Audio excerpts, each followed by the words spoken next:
Excuse me. What up? What's good, neighborhood? Yeah. What up, though? What's popping? What's happening? What's going on? Back in the lab with your favorite neighbor.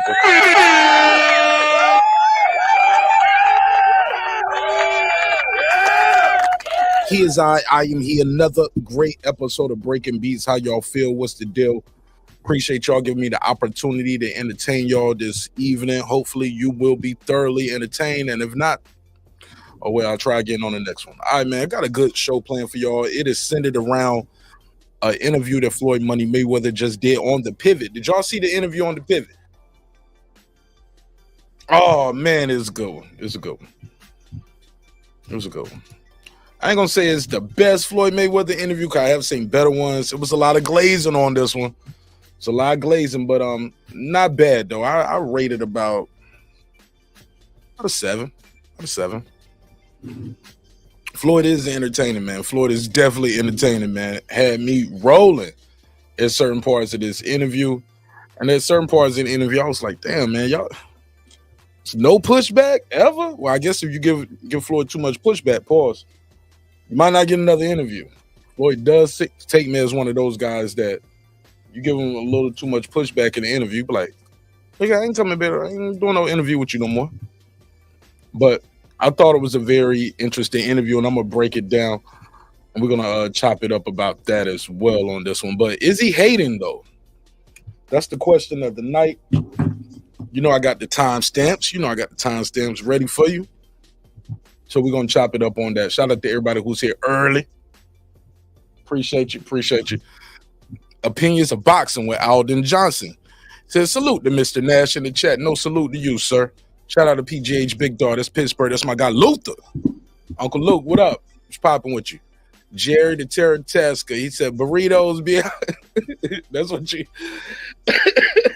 So, Jerry be having me rolling, pulling up whatever with his lunchbox. Telling me whatever's in his lunchbox tonight. Appreciate you, though. Let's talk about it, though, man. We're going to be here for a little bit, this one. This was... because the interview is about an hour now. I'm not going to break down every single part of the interview, because some of it, I mean, we just don't need to hear about it. It's not that indicative to this conversation to hear Floyd talk about a new club that he owned or something like that. I don't care about that. Nah. Do care about a couple other things he said, but I'm curious, do y'all agree? Is he still the face of boxing? Do we got to put a case on it? Never heard of it? You agree, disagree? We'll talk about all of that and more on this episode. It's going to be a short intro. I'm not going to run the long intro, because I want to get right into the conversation. All right, so let's run the short intro. Let's get this damn thing started.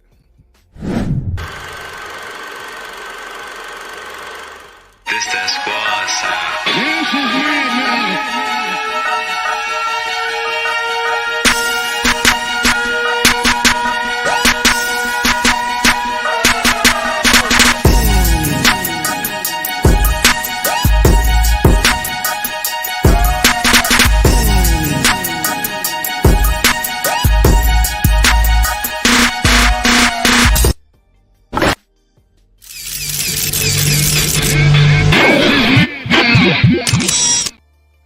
All right, let's just jump right into it. All right, so Floyd Money Mayweather, arguably one of the most polarizing sports figures of my generation, right? Floyd is one of those guys that you're either gonna like him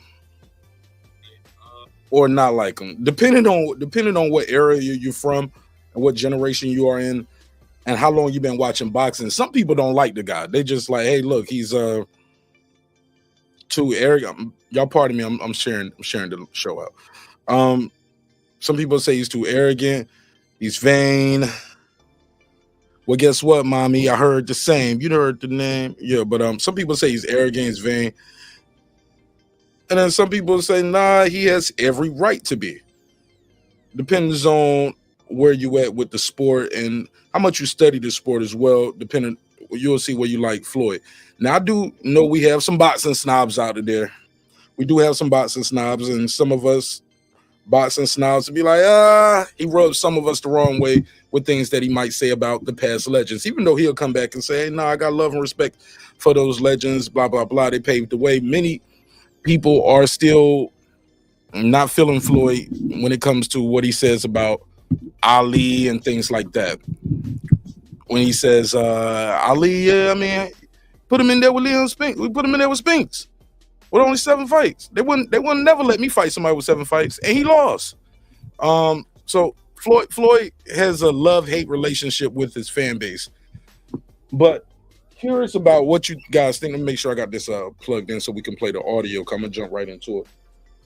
So I'm curious about what you all think about it. Do you agree? Do you disagree? Is he off base? He talked about a lot in this interview. Brought up Big Meech a couple times too. It seems like oh,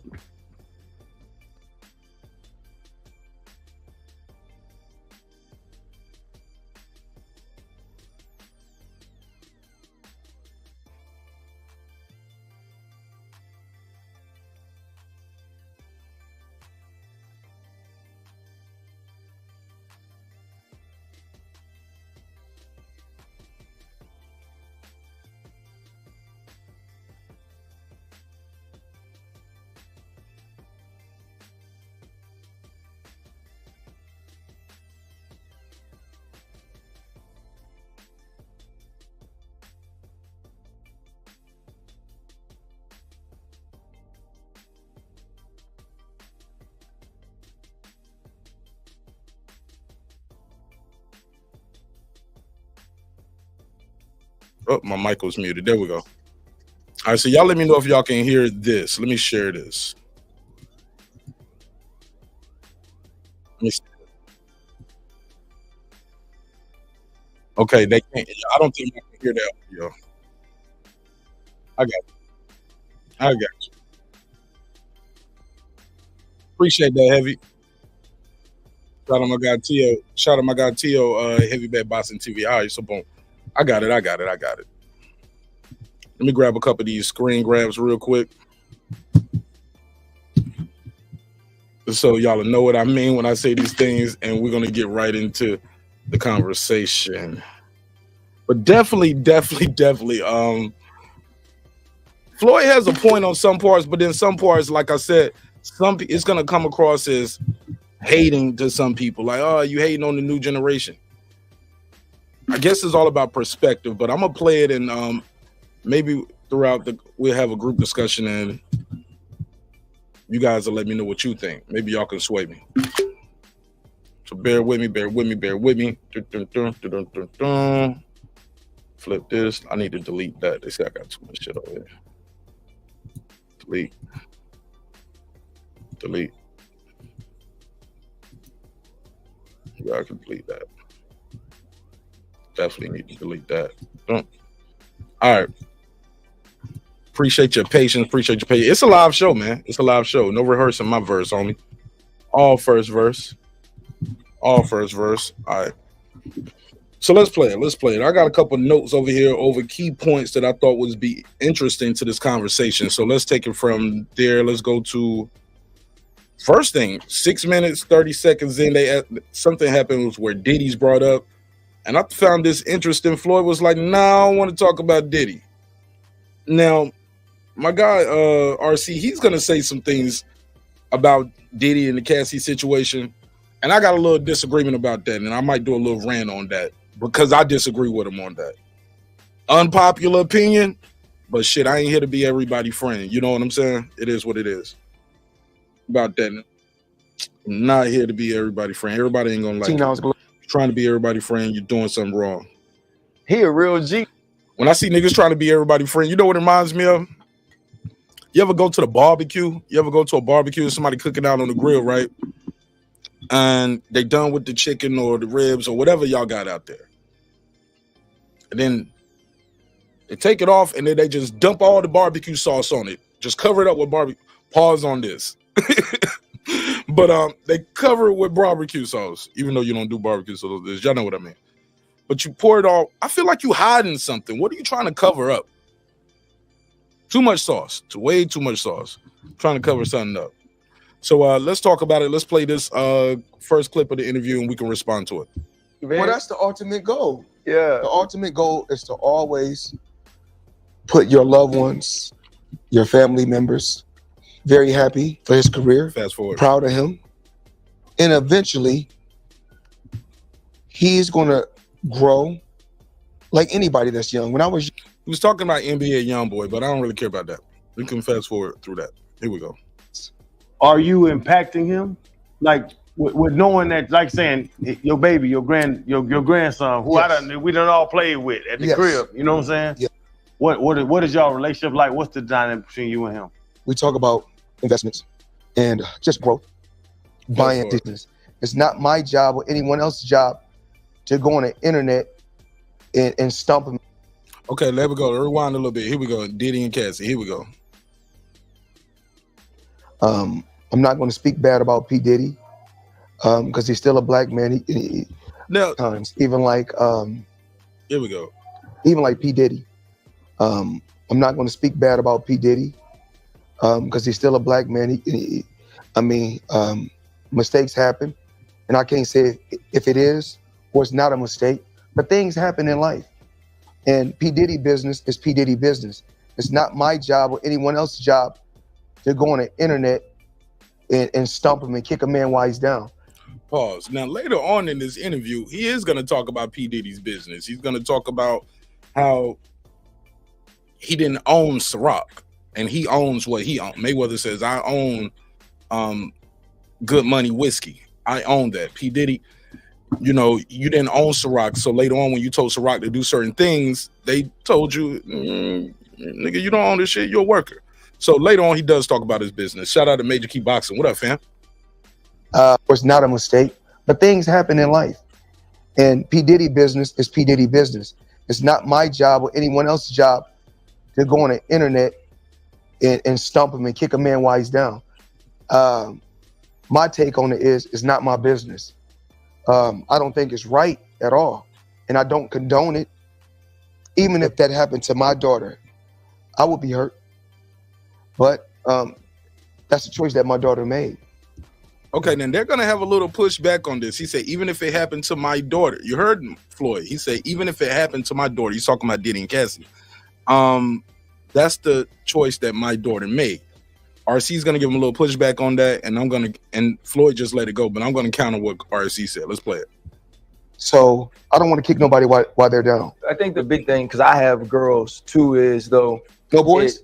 I have a boy too. Okay. Is one, if your son is in that position or your son is accused of those things that Diddy was accused of, like, I'm going to believe in my son and what he says. Okay. I'm going to check him about that. Okay. I'm going to check him about whether or not these are things you've done. I'm also going to check him about putting himself in those positions. And on the other side that we have to be very careful of, especially when talking about women, is that. Stop right there. We didn't have to be careful when we talk about the boys. We got to be careful when we talking about the women. I found that a little troubling, but let's go ahead. I mean, because people are people, right? Put my glasses on like Skip Bayless told Shannon Sharp. Put your glasses back on. Put my glasses on so I can read these notes over and read these comments. Let's say this again.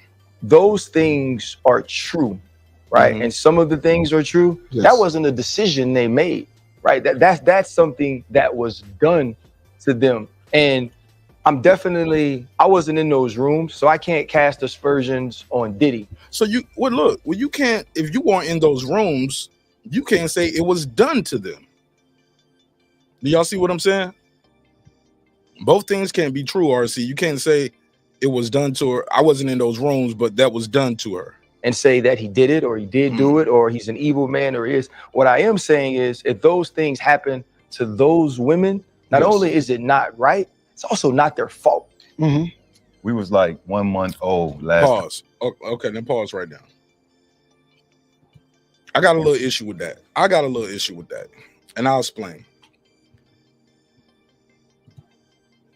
Let's just not act like some people, and I ain't gonna just say women, people will sleep their way to the top. Some people choose to be around these celebrities and use what they got to get where they trying to be. Like, let's just not act like that's not happening. Not just in Hollywood, the music industry, politics. We hear about it in politics too. I mean, we got somebody got a very high office in this country, and you go back, look at some of their shit, look like they were sleeping their way to the top too. You know what I'm throwing? Mm-hmm. But that's neither here nor there. The point I'm trying to make is, we can't just say, let me hear this again, that it happened to them. Some people are taking advantage of the situation, or some would call it using their situation to their opportunity or to their advantage. Right. That's something that was done to them. And because, I mean, and maybe because I'm a man and I'm raising a daughter and I'm married and I talk to my wife about stuff like this. I got a sister. We talked about this. I talked to my nieces about it. 10 years. I think Cassie was with Diddy for 10 years. You just let this go for 10 years. 10 years, man. Like, nobody, like, unless you're chained to a basement, let's just keep it a bug, man. Motherfuckers have plenty of time to speak out and say, hey, this is not right. This is happening. I don't like it. Let's just keep it a buck. When you're a man of means and resources and you got power and influence, motherfuckers will take shit that they normally wouldn't take. You will take some shit from somebody like Diddy or Floyd or whoever because of their position, their power, their influence, their resources, the means, the money that you wouldn't take from the nigga doing the Uber Eats. Let's just keep it a buck. Or the guy who just works the regular job. He does custodial engineering. You ain't gonna take that from him. You're not gonna take it from the Walmart guy. You're not gonna take it from the guy who's driving the UPS truck. But you'll take it from Diddy though. Pause. So I'm just not of that belief that, oh well, believe all women. No, women lie, man. Men lie too. We see it every day.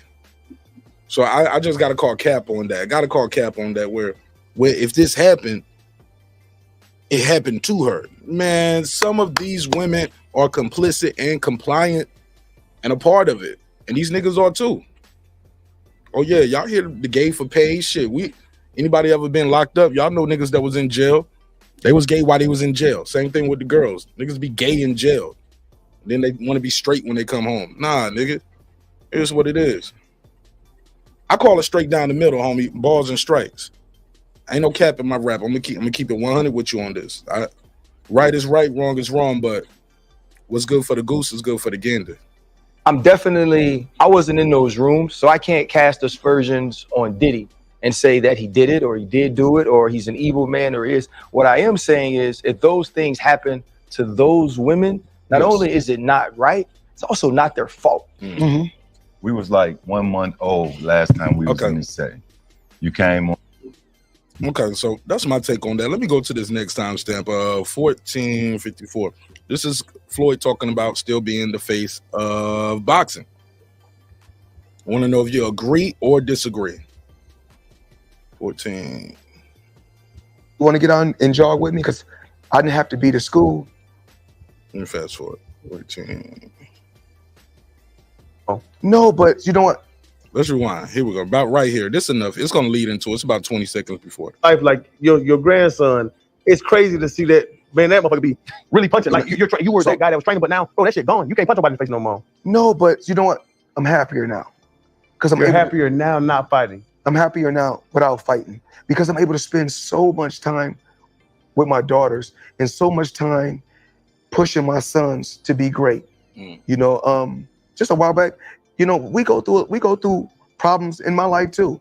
I told my boys, I need you guys to go out there, find your own place, and that nigga kick them boys out of the house. Get your ass out my house. Find a way. Floyd said, I need you to find your own place, find your way. Floyd kicked them little niggas out like Jazz or Fresh Prince. Karan, cut the damn Xbox off, put my maid back in the garage, and find your job. Leonard, take them out with you for the day. You go out there and fish for yourself. Show me what you can do, and I'll help you. then that's what they're doing right now. But it can't be that easy. What? Stop it. I promise. Not fighting no more. Like, bro, I'm not being funny or knocking any fighters. And this is really not hating. Here we go.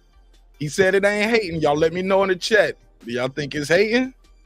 Put an H for hating, put an F for facts. Let me know. Do y'all agree? Is he hating or is he speaking facts? Let's play it.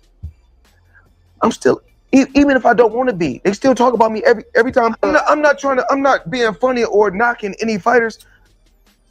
And this is really not hating.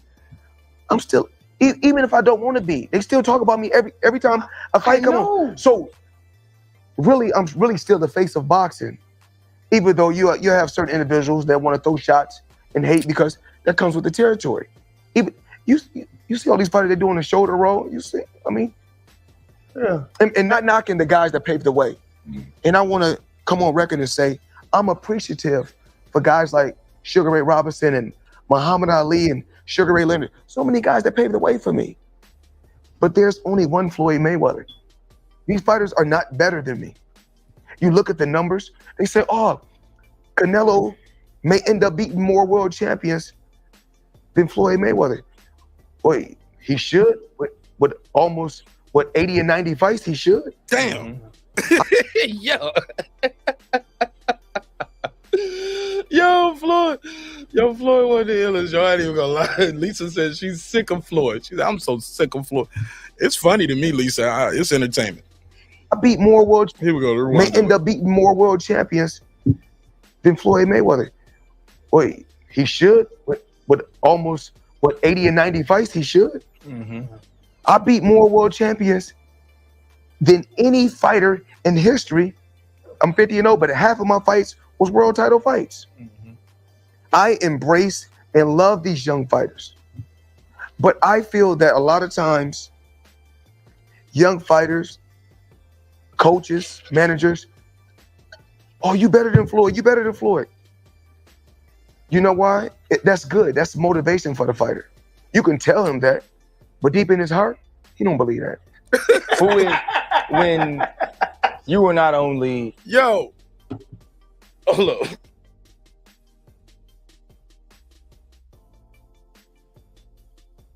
I'm sorry. Shit was funny to me. I got hungry. That was hilarious. My man said, coaches, managers, trainers, you can tell them you better than Floyd, but deep in his heart, he don't believe that shit. Times, oh my God, young fighters, coaches, managers, oh, you better than Floyd, you better than Floyd. You know why? That's good. That's motivation for the fighter. You can tell him that, but deep in his heart, he don't believe that. When you were not only the greatest inside the ring, but you were just a box office hit because of who you were. Told him he the greatest. Is he the greatest in the ring? Okay. Rodney said Sugar Ray Robinson will beat your ass with one hand. Lisa Bell said Ali over Floyd any day. The question, y'all, is that a sign of the times? Is it the generation? Are we prisoners of the moment? So, well, not all of us, but are some of us prisoners of the moment? Because some of these guys didn't live in Ali era. They wasn't there. They didn't see it. They can only go by the videotapes and things like that, right?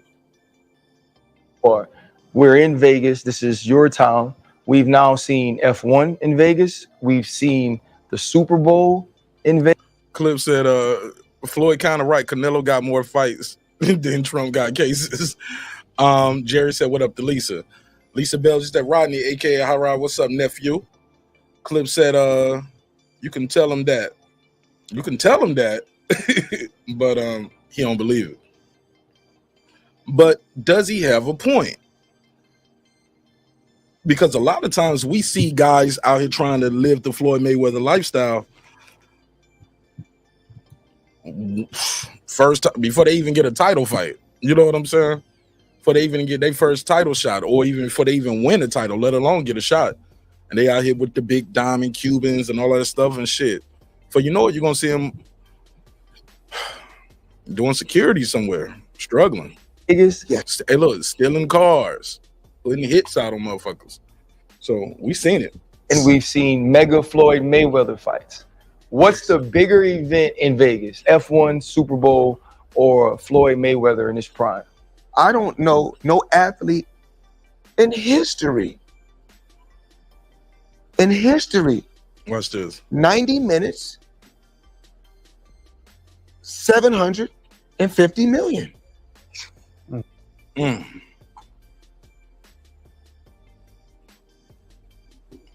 I guess he's talking about those 3 fights, right? The Canelo, the Pacquiao, and the McGregor fight.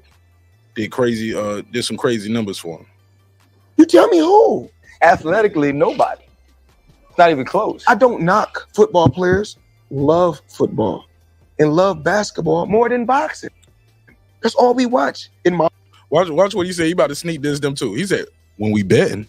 home, when we gambling. Because if you're not betting on a game, it's not even fun to watch. Damn. Yo, he told these football players to their face, hey, look, if I'm not gambling on your fight or gambling on your game, it ain't even fun to watch. He said, I got to gamble on basketball and football for me to watch it. See, that's the difference. Boxing, I don't have to gamble on it for me to watch it. Shit, even football. Any sport I like, if I really like it, I don't have to gamble on it for me to enjoy it. What about y'all? Let me rewind a little bit, and I'm going to go to the next clip. What's up, Clip? Clip said 750 million in 90 minutes is something crazy. 750 million, excuse me. Yeah, that's crazy. Jaden Burney said, bro, Floyd Mayweather is the best fighter my eyes ever seen. But the guy makes POs. But the guy makes people dislike him. Floyd is a self-centered hater.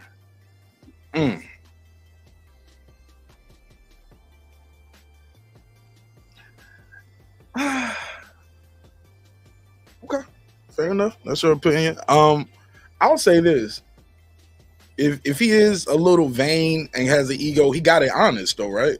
Because the people put him on the pedestal as he got more accomplishments. Some of these guys get put on the pedestal with no accomplishments, zero, zilch, nada, nothing. But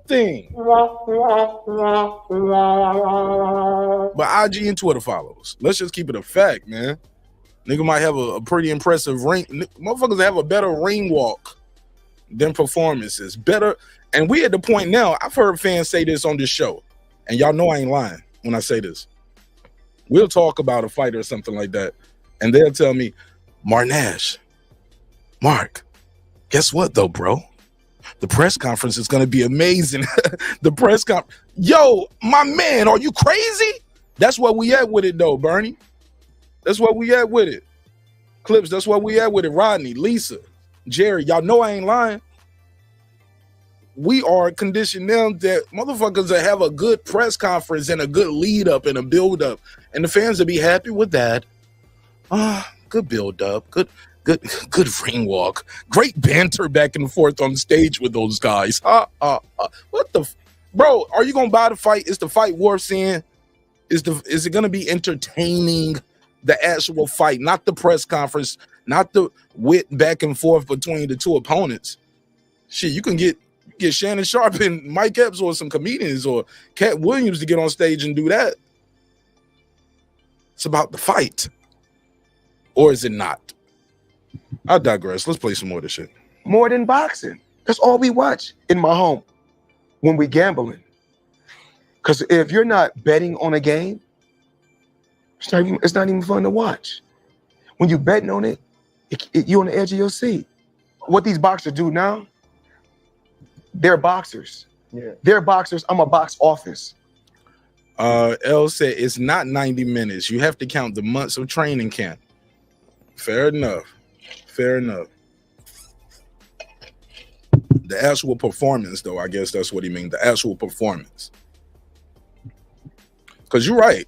I was just talking to KP not too long ago. I guess his son runs track.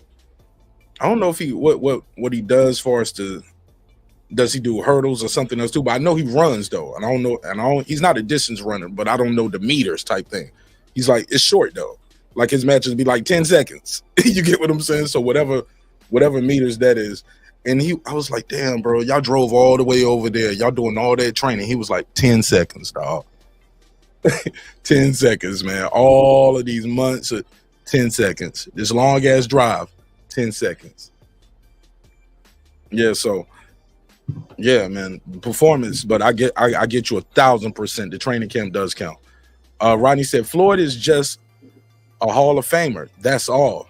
Nowhere near all-time great. Nowhere near Ray Robinson. Not even close. I'll challenge you on that, Rodney. I'll challenge you on that. Like, getting in that Hall of Fame, you think that's just easy? You just said that like that was nothing, Rodney. Floyd is just a Hall of Famer. That's all. That's all. You think Paulie Malignaggi going to the Hall of Fame? I don't think so. I'm just saying. I'm not right. You know what I'm saying? Is Devin Alexander a Hall of Famer? Good fighter.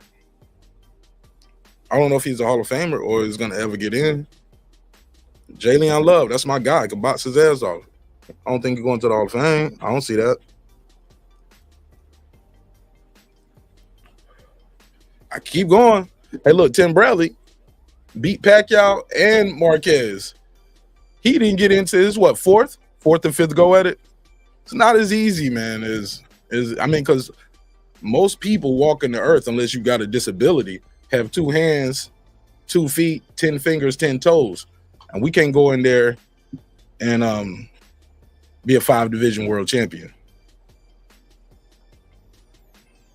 You know what I'm saying? That's not easy. Do y'all think once you get up there, if you are a Hall of Famer, you are considered an all-time great just because you're in the people with those all-time greats? Because a lot of people box. Everybody's not top 10. Everybody's not a contender. Everybody's not a champion. Everybody's not undisputed or, you know what I'm saying, unified, multiple divisions. That shit ain't easy. And if you want to go back to the amateurs, nationals, regionals, Olympics, Pan Games, all that shit, it's a lot. 410, you got the flow. Tell them your name, where you from, family. Word up. What's up, Mark? It's Jerry, Baltimore. Jerry the Terror Task. A long time, bro. How you been? I'm good, man. How you been? I'm good. Let me hit your drop for you. Silence. Talk to me, man. What's on your mind? What you think of this topic? Floyd, you know, what can you say about this guy, man? The paper, we got to put that to the side because hands down, far and away, that guy made way more money than anybody else. So, and that's a part of boxing. That's what they fight for. They fighting for money. And man, did he stack it up. Floyd made himself a heel, right? He did what most fighters wouldn't consider doing. He made himself unlikable. In the early part of his career, when Bob Arum promoted him, he tried to promote him like Oscar. You know, Oscar was the golden boy, and Floyd was pretty boy. And Floyd would smile, and he would be real respectful and stuff like that. That didn't work for Floyd. It worked for Oscar, but it didn't work for Floyd. And he knew that. And so you got to give that motherfucker credit, man, because A, he was willing to make himself a heel, and that made him all that money. And he had a perfect storm type of scenario with Pacquiao in the offing where, you know, letting that fight build. I mean, he had a perfect kind of storm thing going there, and he was able to capitalize. And I tell you the truth, man, I've been up and down on Floyd his whole career, but the last couple of weeks I've watched some of his fights, and you know what, man, he's a great fighter. I mean, it just, you know, he can be dislikable, of course, and he's got a big ego, but you can't find a fighter really. It's rare to find a fighter that's done what he's done that doesn't have a big ego or not self-centered. It just kind of comes. I mean, look at fucking Teofimo. This guy talks like he's some god in boxing, and every other fight out, he maybe loses. You know, so I've watched a bunch of Floyd's fights, you know, in the second half of his career as a welterweight over the last couple of weeks, and yeah, he wasn't the tear ass that he was at lightweight, because that was something super special, but he still was just smarter than those fighters, and he fought a lot of good fighters, and they just couldn't compete with him. Just could not compete with the guy. So what can you say? You know, he's a little unlikable, but, you know, I've heard Roberto Duran talk about himself and he says a lot of the same things about himself that Mayweather does. Vinny Pazienza. I mean, these guys, especially after they retire, that's all they got left a lot of times is their ego. So what it costs Mayweather is you got a fighter like Manny Pacquiao who has several losses. You got people comparing him as being equally as great as Mayweather, based not so much on ring accomplishments, but on likability, right? They like Manny better. You can like him better. That don't mean he's the better fighter. I mean, you can like the fact that he thanks God and he's a philanthropist. But shit, Floyd's a philanthropist too, and he thanks God. So, I mean, it is what it is. Personal preference. But I want to say this though, Jared. You made an interesting point. Ali said he was the greatest of all time. People had a problem with that when he said it. You know what I'm saying? Roy Jones said he was the greatest. You know what I'm saying? And the list goes. Mike Tyson. All of these guys that I'm naming, people, they're somebody's favorite fighter right now. Yeah, of course. And you know what, man? If you whip ass like those guys did, you can say that. Me, I don't make anyone the greatest. If you're great and your peers know that you're great, that's as good as it gets. Not even Ray Robinson, I wouldn't say. You know, that's a title that no one really gets to get. Even though Ali would call himself the greatest, Joe Frazier would disagree, right? Right. Ken Norton, you know, they gave Ali hell, man, you know, but Ali was a great fighter, and so is Mayweather. Problem with Floyd, like I say, in my opinion anyway, is, people don't like him. So there's a tendency to maybe discredit him a little bit more than what you would, you know, generally speaking, say like a Manny Pacquiao. A lot of people liked Manny. He was the good guy, and Floyd was kind of the bad guy. And so it's a lot easier to like the good guy. Now, even though Floyd beat Manny, and Manny had several losses, you know, like I've heard Max Kellerman say he was the better, you know, the greater fighter. I've heard, you know, seen a lot online. People, they make that argument. And Manny was a great fighter, no question about it. But we're talking about ring accomplishments, both beating fighters and making the money. I mean, Mayweather's got a strong claim. Hold on. You said ring accomplishments, but then you said money. And making money, yeah. Yeah, I always conclude the money, man, because that's what they're fighting for. But that's money. Relative though, because the money they make, like guys get paid more now than they got paid back in the day. So that's not, you know, Sugar Ray Robinson. Never made this money that these guys. He ain't never gonna make the. I mean, he never made the money that a Tank or a Ryan would have made. You get what I'm saying? Even if you count for inflation, he wasn't the Floyd he wasn't getting that Mayweather type money like that. It was just unheard of. So I think that's relative. No, but relative to the time that he was fighting, he was getting really good money, and so was Ali, and so was all, you know, you name it, right on down the line. Oscar De La Hoya made a tremendous amount of money. So you know, it's all relative, right? Oscar, bro, I just include the money because Oscar was in this time. But let me go back to that again. I want to clarify that Sugar Ray Robinson wasn't getting the equivalency to Mayweather's type money. That's just not true. Well, I didn't say he was. What I said is you said relative to the. No, I said relative to the time. That's what I'm telling you. Relative, yes, relative to his time, he was not getting Mayweather money of his time. That's not true. Well, nobody ever has. I mean, that's not the point I'm making. Okay, let me bring it down a notch. Then I brought it down to a high-paid fighter at that time. Okay. No, he wasn't making Mayweather money, even if you would say on a percentage basis. Of course not. Nobody has. But he was getting paid good money for, you know, if you compared him to the other fighters of his era.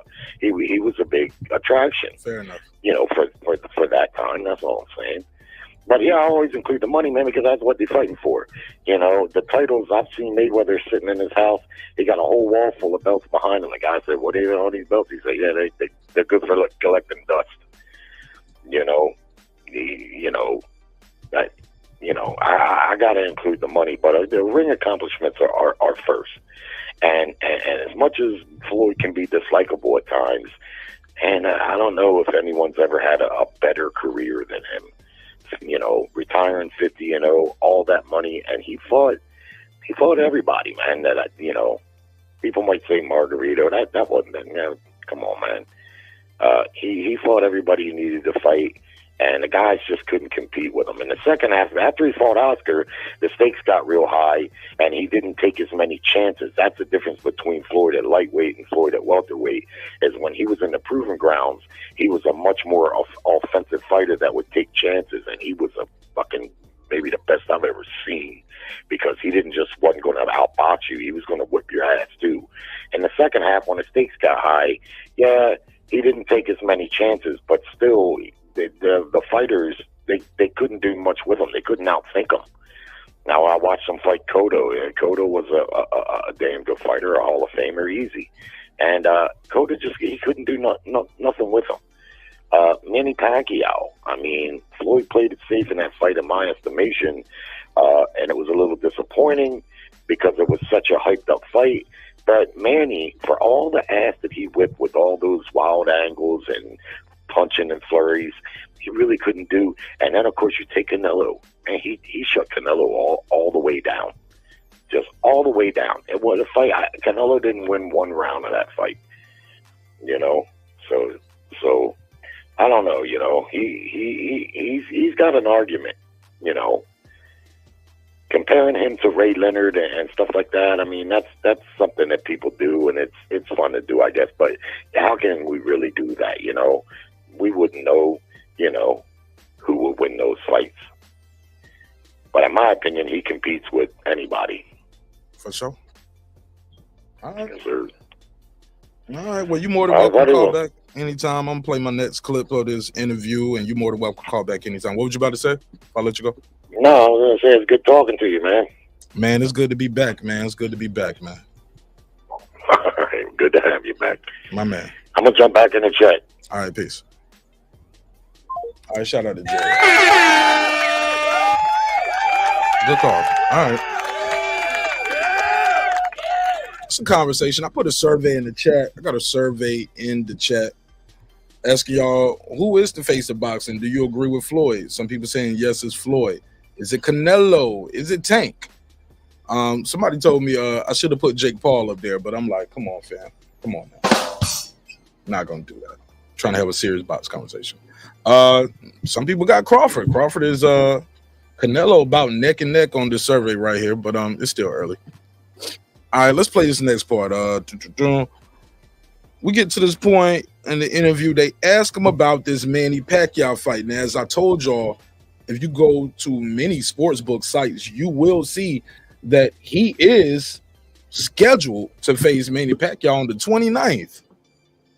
Isn't that crazy? The 29th. They say he's going to be facing Manny Pacquiao. And I'm like, I've never heard of that. Never heard of it.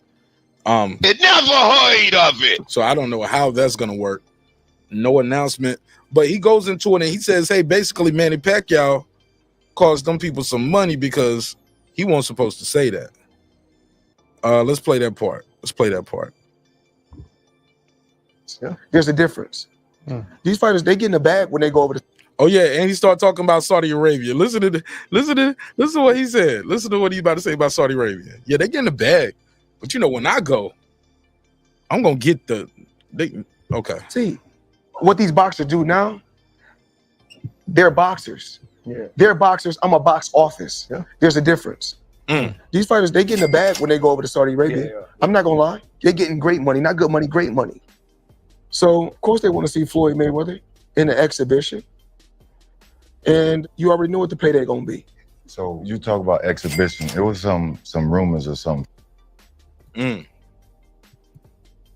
right, let's get into it. Let's get into this Pacquiao Floating around internet. Yes. About Manny Pacquiao. That's just rumors, or is that possible in the exhibition? When Manny Pacquiao spoke about that, he shouldn't have. Because it's a time and a place for everything. I'm not gonna say he's right, and I'm not gonna say he's wrong. You know, but it's so crazy. When he spoke about it, I could have easily came out and said, yeah, you spoke about it. I ain't have to say nothing. Just by you saying my name, they gave me a check for $4 million. Who did? I mean, you know, I don't like to throw certain individuals under the bus.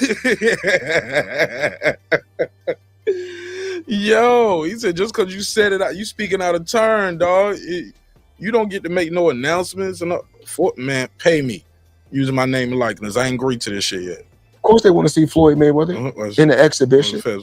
And you already know what the pay gonna be. So you talk about exhibition. There was some rumors or something floating around the internet about Manny Pacquiao. That's just rumors, or is that possible in the exhibition?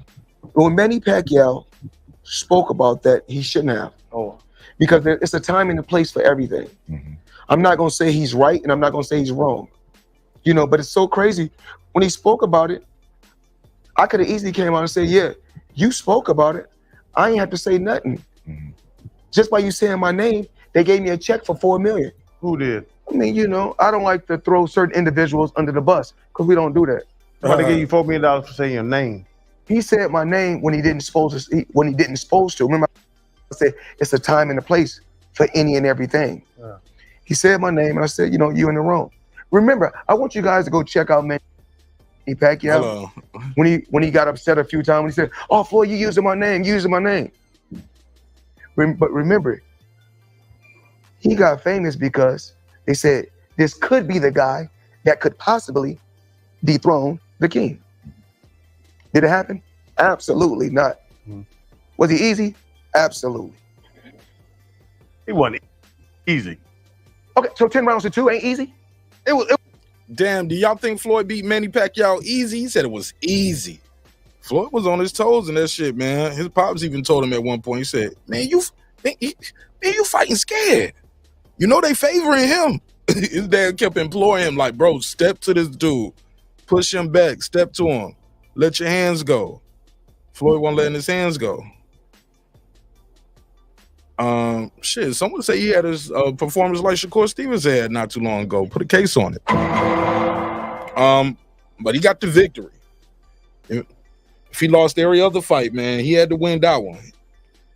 You can lose after this one if you want, but you gotta beat this dude. Y'all been talking about this shit for 5 years. But said it was easy. He talked about had to get paid 40.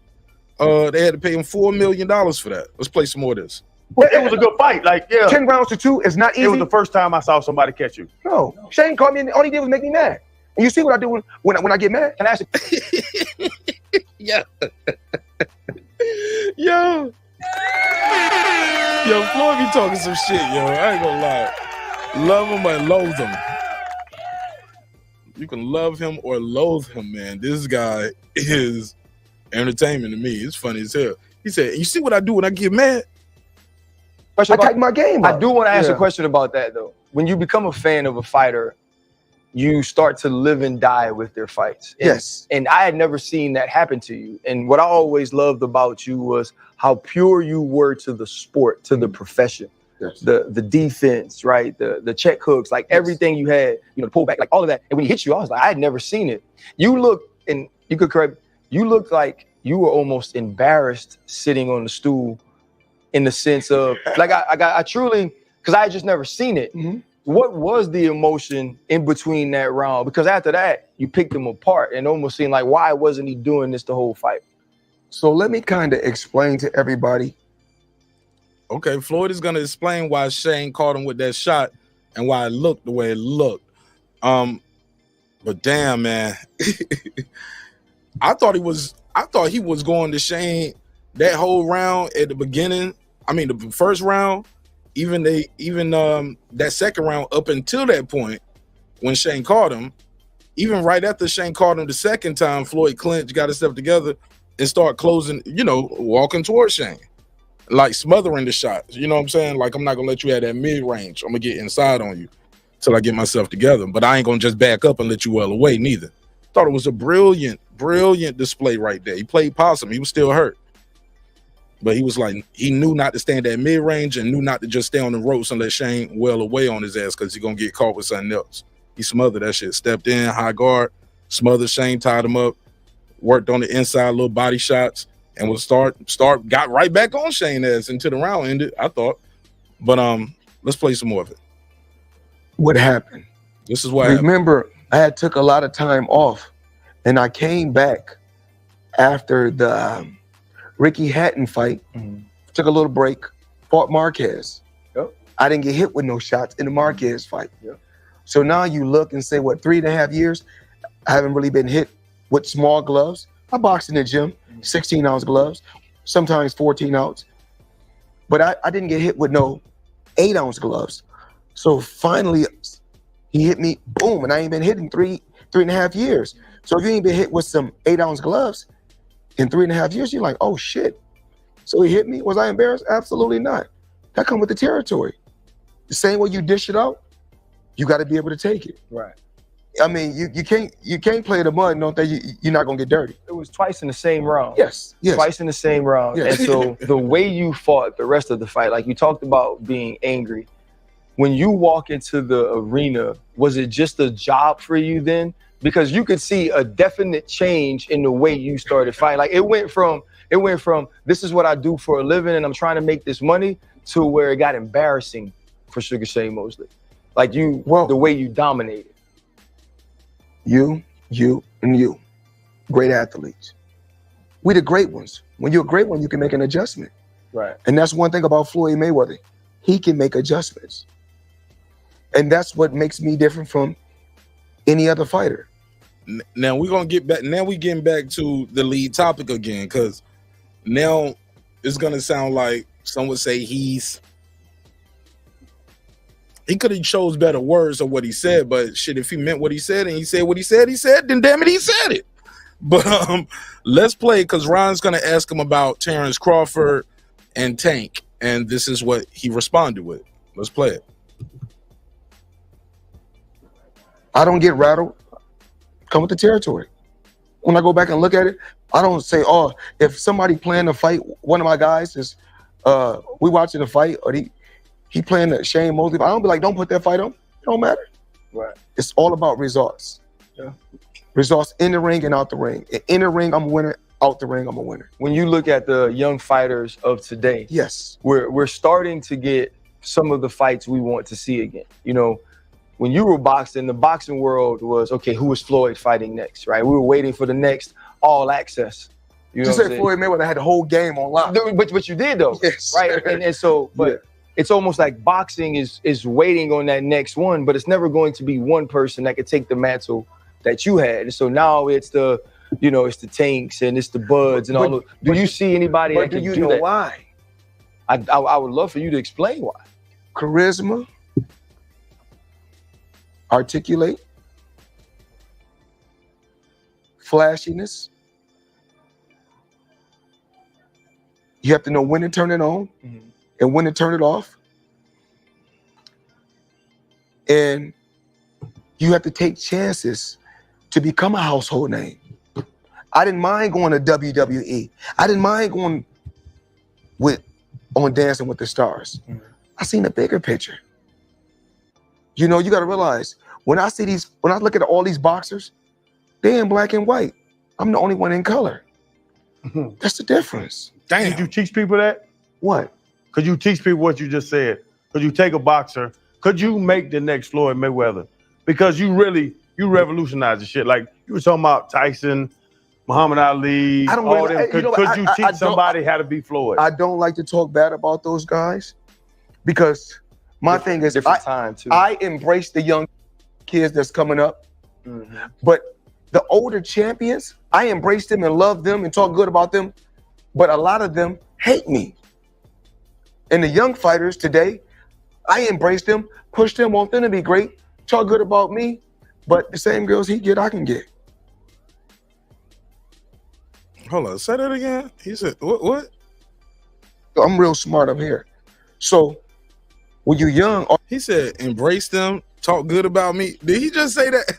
Was that an accident? Let me hear that again. And the young fighters today, I embrace them, push them, want them to be great, talk good about me, but the same girls he gets. I don't think he meant to say that. Did he meant to say talk good about them? He said talk good about me, or is that what? Or do you embrace them so they will talk good about you? Did he actually say what he really meant? So straight cut boxing. Let me go back a little bit and read a couple of these comments, and then we'll go back into it. Floyd is a fraud. Nowhere the all-time. Call in, Rodney. The number on the screen. Get your bars off. I give you 2 minutes on the clock, uninterrupted. Foodie with the beauty. What up? Badass Blonde in the building.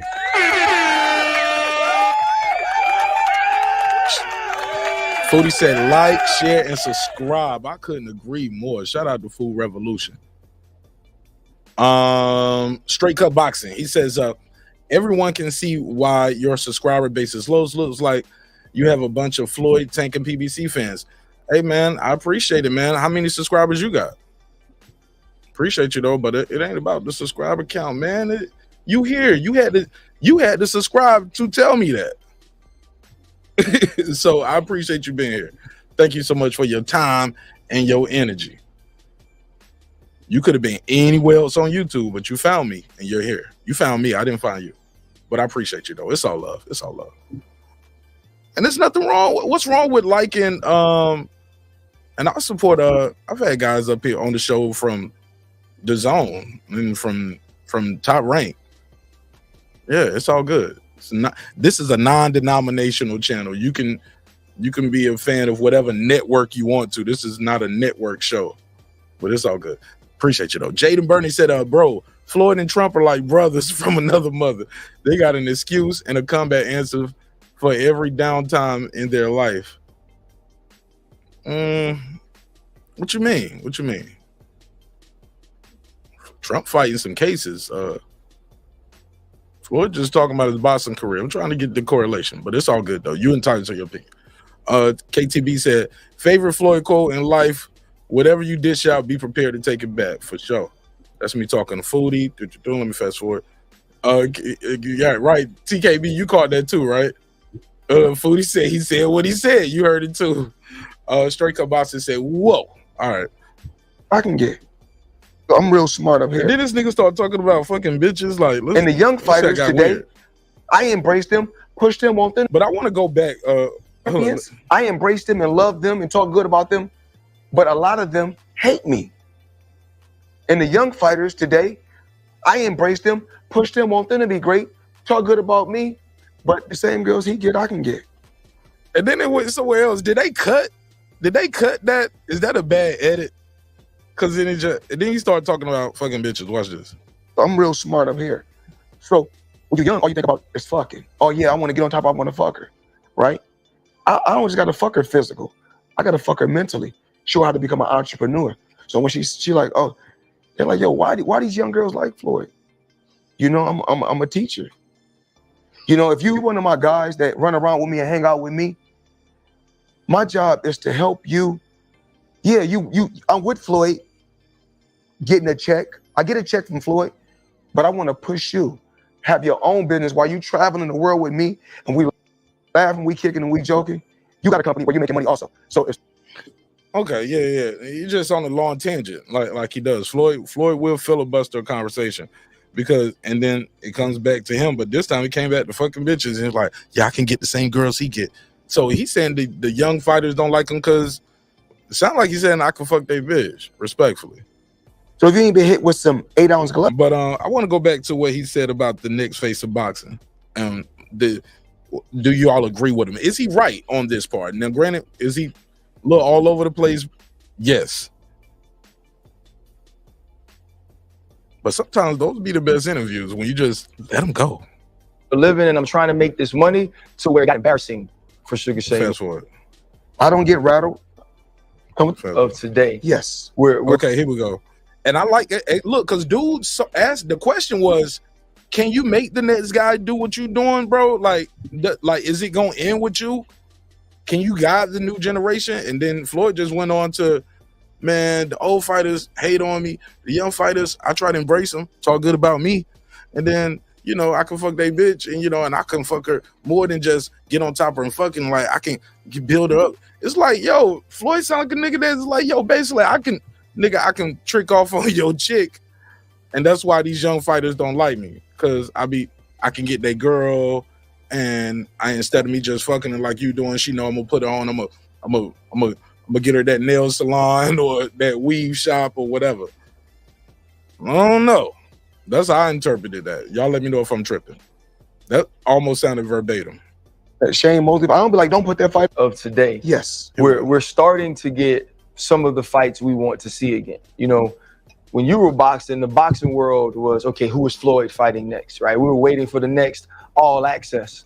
You know Just say Floyd Mayweather had the whole game on lock. But you did though, yes, right? And so, but it's almost like boxing is waiting on that next one, but it's never going to be one person that could take the mantle that you had. And so now it's the, you know, it's the Tanks and it's the Buds and all those. Do you see anybody that can do that? Do you know why? I would love for you to explain why. Charisma, articulate, flashiness. Okay. You have to know when to turn it on. Now, is he right when what he's saying? When to turn it on, when to turn it off, all of that. And when to turn it off. And you have to take chances to become a household name. Got to take those chances. Now, that's what I like what he said at the end. All that flashiness, charisma, I get all of that. You know how, and he's right. You got to know how to articulate yourself. But also, the last thing should have been first. The last thing could have been the first. How big you say 10 commandments? Yeah. Number 5 could have been number 1 to me. Or whatever it was. Yeah. I didn't mind going to WWE. I didn't mind going. Wait. I ain't want him to say that though. Hold on. I thought when he said take chances, I thought he meant like facing a tough competition. That nigga said take chances. WWE, Dancing with the Stars. On Dancing with the Stars. I seen a bigger picture. You know, you got to realize when I see I'm willing to basically, you got to humble yourself. You got to step outside your comfort zone, do some shit for fun, have some fun, put your name out there. Dancing with the Stars. WWE, let's go play around over here for a little bit. Lisa said articulate. What you mean? Foodie said, yep. Oh, okay. Let me go back. I missed something. They was talking about that rich nigga shit. Foodie said always come back to the money for Floyd. Lisa was like, you rich, nigga. That's what you got money. That's why the girl's gonna go with you. Lisa and Foodie thinking the same thing. TKB said, of course he's right. He's right about that part, right? Like when I look, these fighters, these guys aren't the Alis. They're not Mike Tyson. They don't talk like Roy Jones. You get what I'm saying? I am the best. Straight out of Pensacola, Florida. Ain't nobody better than your boy. Pound for pound, I am number 1. Shout out to Roy Jones Jr. You get what I'm saying? Yeah, but now let me play advocate on this, right? Some would say, why the black fighters gotta always do that extra shit? You get what I'm saying? They're always telling us to do that. Like Oscar De La Hoya sold without doing that. Manny Pacquiao sold without doing that. Why we can't support each other and be great without having to do the foolery? Just a question to pose to the chat. And you can call in and voice your opinion as well. 404-692-1766. 404-692-1766. all these boxers, they in black and white. I'm the only one in color. Why these young girls like Floyd? You know, I'm because you rich, nigga. I'm a teacher. Listen, you know, if you one of my guys that run around with me. All right, let's fast forward. Let me see what's my next time stamp I got. I thought this was funny. Talks about his dad selling dope. I thought it was funny. Like, this was just funny the way he described the dope. So it's too expensive. And you know what? Now I can buy a place where I want to buy a place at. He talks about people always trying to move to LA and Vegas. Like, yo, basically bubble in a smaller market first. You know what I'm saying? Then once you get popping there, you can afford that place that you want in like LA and Vegas, etc. Let's fast forward. They fight. They fight good. I hustle great. It's the difference. Hold on. Get some up and going for yourself, and then you make enough money. You say, you know what? Now I can buy a place where I want to buy a place at, because I was on my grind. I was on my hustle. They said, what's the difference between Floyd and other fighters? They fight. They fight good. I hustle great. That's That nigga said they fight good. I hustle great. Y'all think Floyd be taking shots? She's like, damn, Oscar come out with an album. I wouldn't know, Keenan. You got to tell me. I ain't checking for the De La Hoya reggaeton album, bro. Just the difference. I don't think you give yourself enough credit, though. What? Did you hear RC? He said, I don't think you give yourself enough credit. You don't think he gives himself enough credit? This is Floyd. His middle name is Money Mayweather, dog. Like, yes, he gives himself enough credit. What the hell is wrong with RC? Did y'all hear that? Let me make sure I heard that right. He said, what's the difference between Floyd and other fighters? They fight. They fight good. I hustle great. That's the difference. I don't think you give yourself enough credit, though. Like, you talked about all the things you did around boxing, right? The charisma, the personality, Yes. the way you communicated. Hey, look. At this point, I wanted to cut the interview off, but I was like, damn, it's a lot of ball glazing going on right here. How far are they going to go with it? But when RC said this, man, I was like...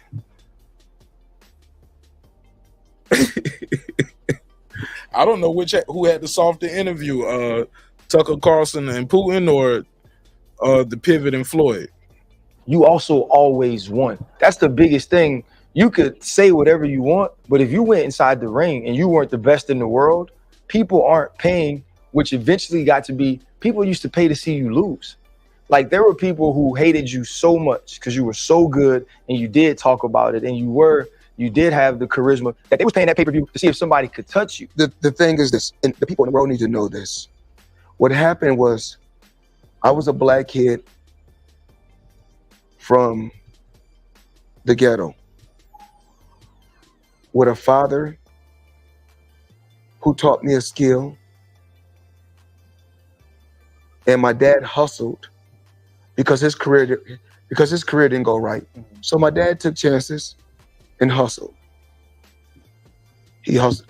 I don't think he hustled the brown, but he hustled the green and he hustled the white. The brown is heroin, the green is weed, the white is coke. My dad. Color time for the kids featuring Floyd Money Mayweather. Hey kids, hi. We're gonna learn our colors today, courtesy of Hall of Fame legend Floyd Money Mayweather. Let's learn our colors. My dad took chances and hustled. He hustled. I don't think he hustled the brown, but he hustled the green and he hustled the white. The white. The brown is heroin. Okay. The green is weed. Yes. The white is coke. Yo. Yo. Why did Floyd Mayweather feel the need to break down the colors of the drug rainbow for all the viewers out there on the Pivot? I don't think he hustled the brown, but he hustled the green and the white. The brown is heroin. The green is weed. The white is coke. Okay, Floyd, well, tell us what the pink and the purple stuff is while we at it. Like, let's go. Drug time with Floyd Mayweather. Yo, I ain't gonna lie. Floyd sound like a white kid talking to me about drugs, yo. He sound like he was talking to like suburban kids when he's explaining that down. Sound like a white kid talking to other white kids about. My dad hustled to give me a better life. He hustled the brown, but he hustled the green and he hustled the white. The brown is heroin. The green is weed. The white is coke. My dad hustled and hustled. He hustled. I don't think he hustled the brown, but he hustled the green and he hustled the white. The brown is heroin. The green is weed. The white is coke. My dad hustled. Last time, hustled. I'm sorry. He hustled. I don't think he hustled the brown, but he hustled the green and he hustled the white. The brown is heroin. The green is weed. The white is coke. My dad hustled. Drug time color stories with Floyd Money Mayweather, man. So that's just the funniest shit ever to me, yo. Yo, my God, yo. Oh, God, I can't breathe. Yo, shit. One more time, fuck it. And hustled. He hustled. I don't think he hustled the brown, but he hustled the green. The green. And he hustled the white. The brown is heroin. The green. He had to specify for niggas. He could have just left it alone. Like, yeah, he hustled. I don't think he hustled the brown, but he hustled the green and the white. and just kept going. He was like, let me let y'all know, just in case you didn't know. Floyd like, yo, I'm talking to these niggas from the NFL. They went to college. They don't know what I'm talking about. They ain't from these streets like me. Floyd said, yo, later on in the interview, Floyd was like, yeah, boxing didn't work for me. I would have been in the streets. Like this little 5'7" nigga. You wouldn't have been boxing in them streets. Definitely would have been a shooter. Aim probably would have been perfecto, though. Floyd would have definitely been a sniper on these streets, been a hitman. Oh my God, man. Hustle the green, the brown and white. Shout out to my brother, I am Cam Edwards. What up? Somebody say, you're not right. Man, I know I ain't right. I'm crazy as a motherfucker, man, but it's all good. Somebody said, trapping with Money Mayweather. The color edition. It's weed. The white is coke. My dad hustled. Color time with Floyd Mayweather. Oh my God. Clip said, the brown is heroin. The green is weed. The white is coke. And my coke. And by coke, I mean cocaine. Perico. Yo, Money, what up? Money, you right on time. Hey, look, drug time with Floyd Mayweather. Check this out. Chances and hustle. He hustled. I don't think he hustled the brown, but he hustled the green and he hustled the white. The brown is heroin. The green is weed. The white is coke. My dad hustled. He said, oh my God, man. All right, let's keep it going, man. All right, that's enough. My dad hustled. He hustled the green. He hustled the white. The green is, oh my God, man. Floyd. Welcome to Get Indicted with Floyd Mayweather. He's going to break it down. Floyd sound like he's speaking on a wiretap. Do you have any brown? And by brown, I mean heroin.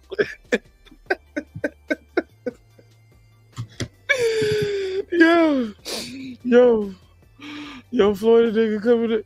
Yo, that nigga be holding, hold on, we came up real quick so y'all can see me. Hold on, nigga be holding the microphone like this. What y'all niggas got going on in the trap tonight?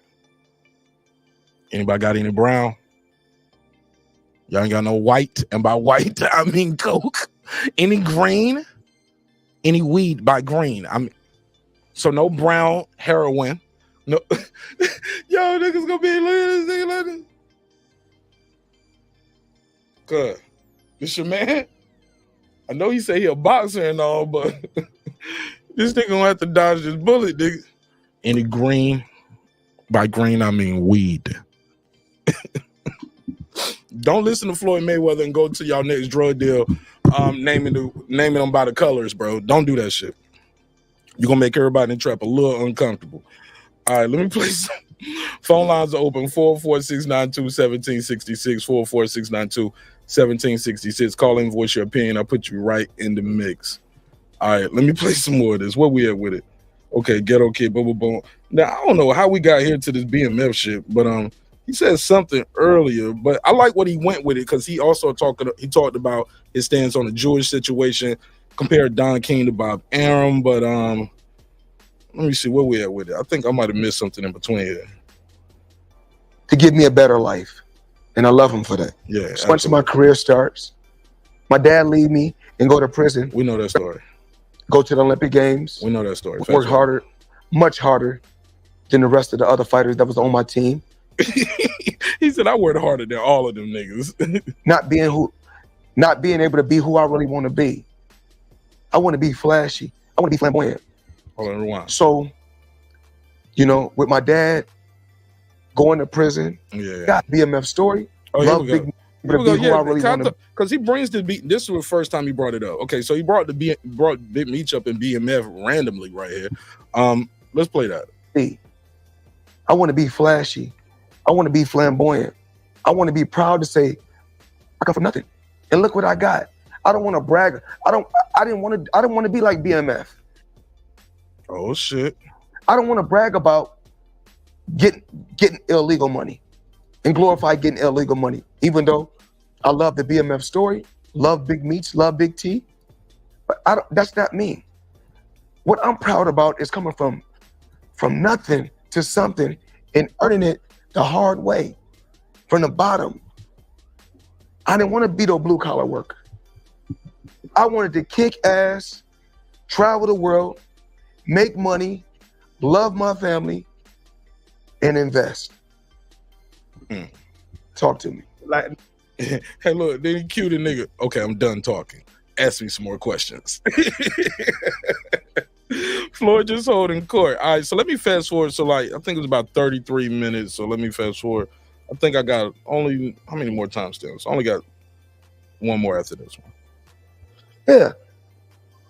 I told y'all this was going to be a little longer. That motherfucker to go to. Far as in trainers, yeah. Even though he's talking about his dad. He's like, I'm the GOAT, but my dad's the GOAT in the trainers. It's really not the same. But if I had to do it all over again, it has to be the same way. Because if it wasn't, then I wouldn't be cool with y'all. I wouldn't be fighting. Because if we done it a different way. 330, you got the flow. Talk to me.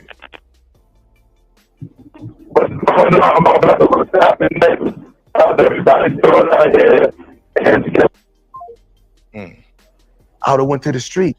See if I can get him back. That was bad. That was real. It was real distorted. Let me see if I can get him back on.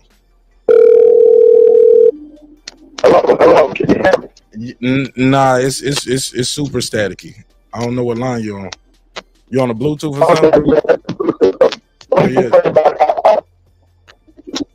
Oh, that's bad. And that's the route that I didn't want to go. Try to call back. Well, take the Bluetooth off or switch that Bluetooth. It's really bad. She said, what? Yeah, that was bad, right? Biden or Trump. Oh, they talking to each other. I wouldn't be cool with y'all. I wouldn't be fighting. Because if we done it a different way, I would have went to the streets. And that's the route that I didn't want to go. I would have went to the streets. The nigga said, I would have been BMF. Okay. I don't have to glorify, oh man, look what I got. I don't want to con nobody out of shit. I don't want to hustle nobody out of shit. Because I'm going to do my own hustling. I'm a go-getter. I'm a winner. And I'm going to always find a way to come out on top. No matter what position you put me in. Just like my career. My career wasn't like it was because I rolled the dice and went and wrote a check for $750,000. Said, here, let me become my own boss. Once I became my own boss, we hate you. I don't own the media. You said once he became his own boss, everybody hated him. All I do is kick ass and say, line them up. Put the next one in front of me. So you're talking about the media and the all right, then we're gonna get to now. Here we're gonna get to the Jewish stuff, Don King, Bob Arum. And again, it sounds like it's another BMF shot, but y'all be the judge. RC mentioned hate. Yes. Shannon mentioned the path. There's a rumor that as you were getting closer to being 50-0, that there would be billboards on the way to the fight, and people would climb up there and mark out the O and put one meaning you were gonna lose. Like, what did that do for your mindset before you weak ass question got ready to fight? Were those reminders, motivation? That's motivation. But it wasn't the media hating. It was probably just some individuals. But everybody wanted to see you lose. It seemed like your people want to see you do good. They only want to see you go so far. Floyd right about that. What hurts the worst really is that our people glorify illegal shit and hate the legal shit. That's a fact. Did y'all peep that? Because he was talking about, only reason I say it sounds like he was still talking about Big Meech because he brought it up earlier. Like it was like a prerequisite. So even if he don't say it no more, we got the prerequisites already.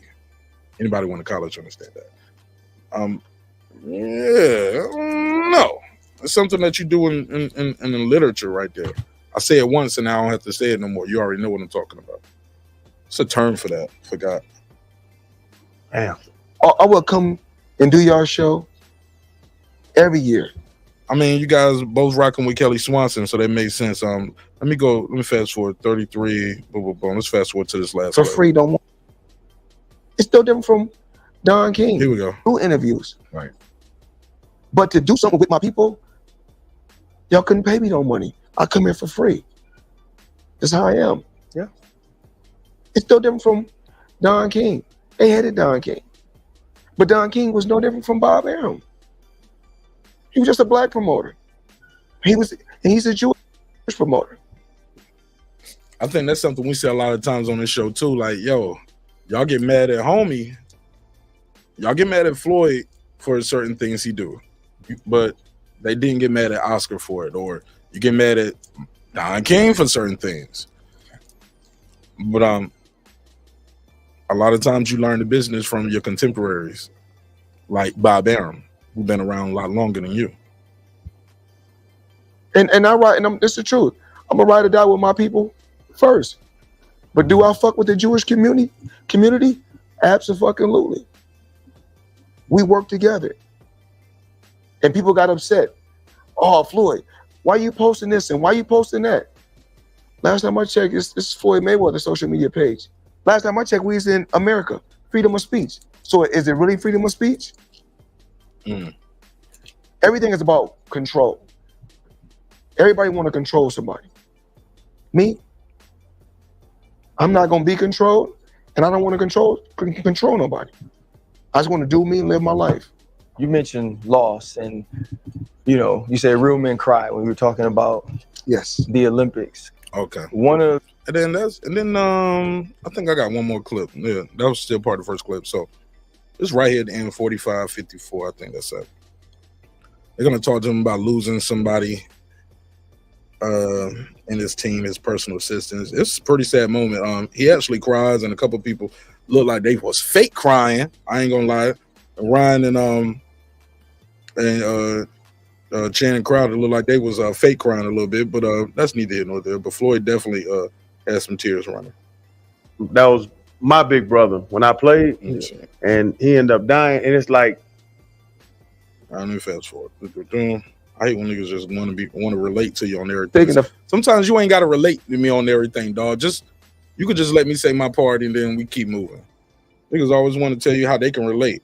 Cause I feel you, because I remember one time, blah blah blah. Hey, nigga, this is my story time. And then we trauma battling. Well, yeah, I remember when this happened to me. This was worse than your shit. All right, well, never mind then. Fuck it. It's crazy that my youngest son is born is March 28th, and his mother died March 10th. Sorry to hear that. Let me fast forward again. All right, here we go. We getting close to it. Here we go. Rewind. Here we go.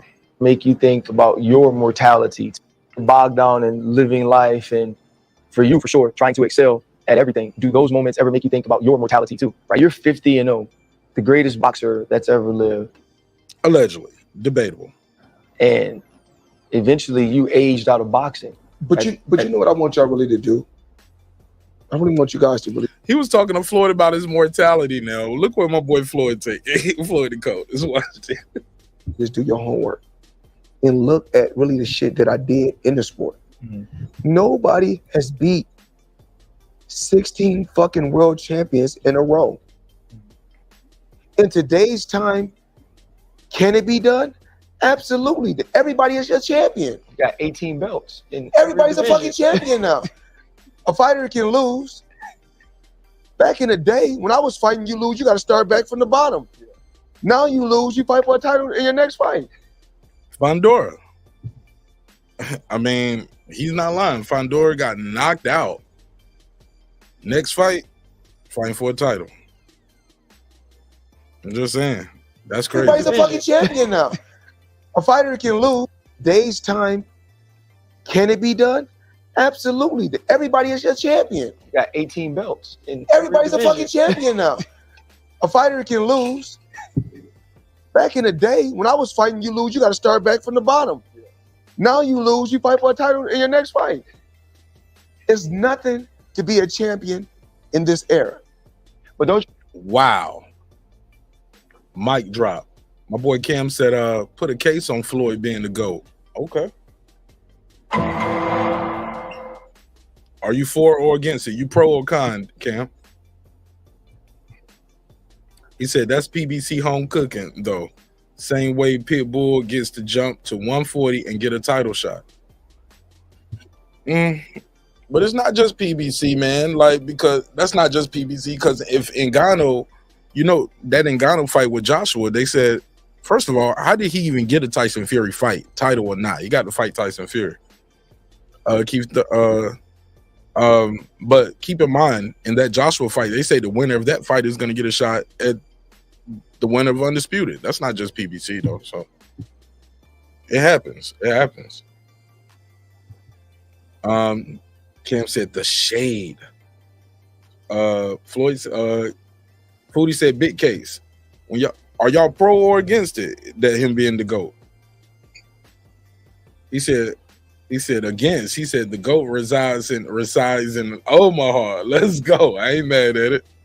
You have to be even more than a champion. Even in your era, you had to be more than a champion to be recognized the way you were. It was so many people that made a name losing to you. Oh, that's what I was gonna say too. Floyd fought in that 4-belt era too. So while he was saying it's so many belts, well, RC was saying there was so many belts, Floyd skipped right over that, wisely so.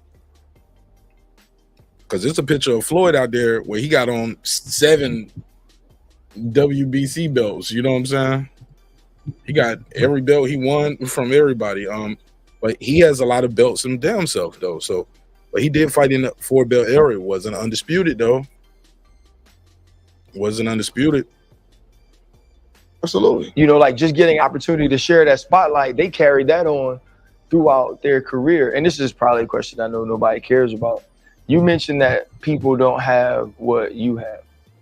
I thought what you also were able to do was pick the right fights in the sense of fighting somebody like Conor. Yeah. Like I watched the strategic way you allowed him to market the fight and the role you played in that. Look how big he got since me. I was about to look. If you look at these fighters, right? Look how big these fighters got after facing me. What did you see in him though that you thought made him the right partner to do that sort of crossover fight? For me, it's chess. This was funny. Watch this. I'm all the pieces on the board, and all the fighter is he's one pawn on the board. I'm all the pieces on the board, so I control everything on the board.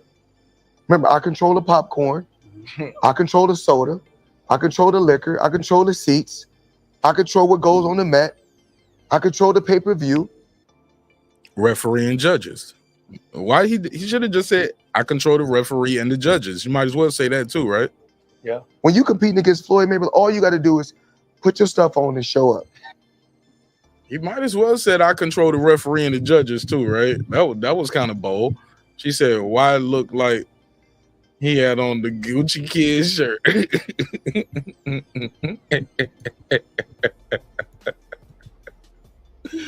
Yo. Oh, shit, I can't afford it. I'm gonna leave him alone. Hey, look, I ain't one of them niggas to think just because something expensive is fly. You know what I'm saying? Nobody else can do that? Absolutely. Has anybody else done that? Absolutely not. There's never been another Floyd. Absolutely not. There's never, I'm just asking. There's never been. But tell me who can sell more tickets? You or Taylor Swift? Probably Taylor Swift. Yeah. Taylor Swift didn't come up in the same era as me. Mm-hmm. But I don't know if Taylor Swift can be relevant for what? Almost 30 years. I was fucking 30 around. years. 30 years. But the Floyd effect, the Taylor Swift effect, I think both of you are on the same plane, like in your respectful careers. Yes. Like you both have maximized and pushed the envelope and really just set the bar for everybody. Grind. I had to. Fred Taylor, you didn't even have to show up for the interview, man. You was gonna do this much glazing. You didn't even ask no good questions.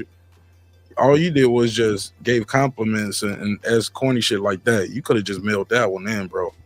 Rap vehicles, take them across country. Now Floyd got a point right here. 1 billion people can see. You don't even answer that question. But in today's time, there's different. You can push one button, and 8 billion people can see it. Yeah. Right. Remember how I got to the top? I had to grind. I had to rap vehicles, take them across country with my face on it. You know, I had to do interviews I go a month straight doing interviews every day from morning to night to build myself. Yeah. So I come from nothing, but now they got all these different machines. The machine push a button, and all you gotta do is sit back and watch. If I had a head start like these fighters nowadays, man, what? I have every belt in boxing. When we was talking about those. Cam, what's up? Floyd hating or speaking facts? Where my one love to the homie Mark Nash. Make sure y'all hit the like and subscribe. First of all, I'm gonna tell you like this, Mark. You got a bubble on 50. You You know what I'm saying? After you bubble on 50 twice, you take the bubble on 50, then you go get you an 8-ball. After you flip the 8-ball, you go get a quarter. After you flip the quarter, you know what I'm saying? You might go back and flip the quarter again. Then you go back and get you a half ounce. You flip the half ounce, you get you a zip. After you flip the zip. Hey, listen, bro. And most niggas think that's how it works selling dope. That's not how it works. That is not how this shit go at all. I went from an eighth to a quarter to a half a key. Niggas rob the plug before they get that far. Before they get that far. And now you owe the plug. You owe the plug for this quarter that you bought, nigga. You in the hole. I'm in the pot, man. I gotta get that back, man, for fam. Get called possession charge. Niggas start doing their own supply. They start splurging the re-up, kids tricking off. Like shit drive me. Now you gotta support like don't forget, baby mama went in your stash. You know what I'm saying? So you short on the re-up anyway. You know what I mean? You lost. No, that ain't happening. That's what's going to happen. Don't forget. Look, you new to the block, so you went and you tried to present a handful of them to the old school fiend, and he knocked them out your hand and took 2 of them in the car. So your back is short. About going from an eighth to a quarter to a half a key. Where? This is a bad day. You had a bad first day on the block, bro. You already short. Hey. This is not the green, okay? We are talking about the brown. This is crazy. Yeah. This is crazy work. Holy smokes.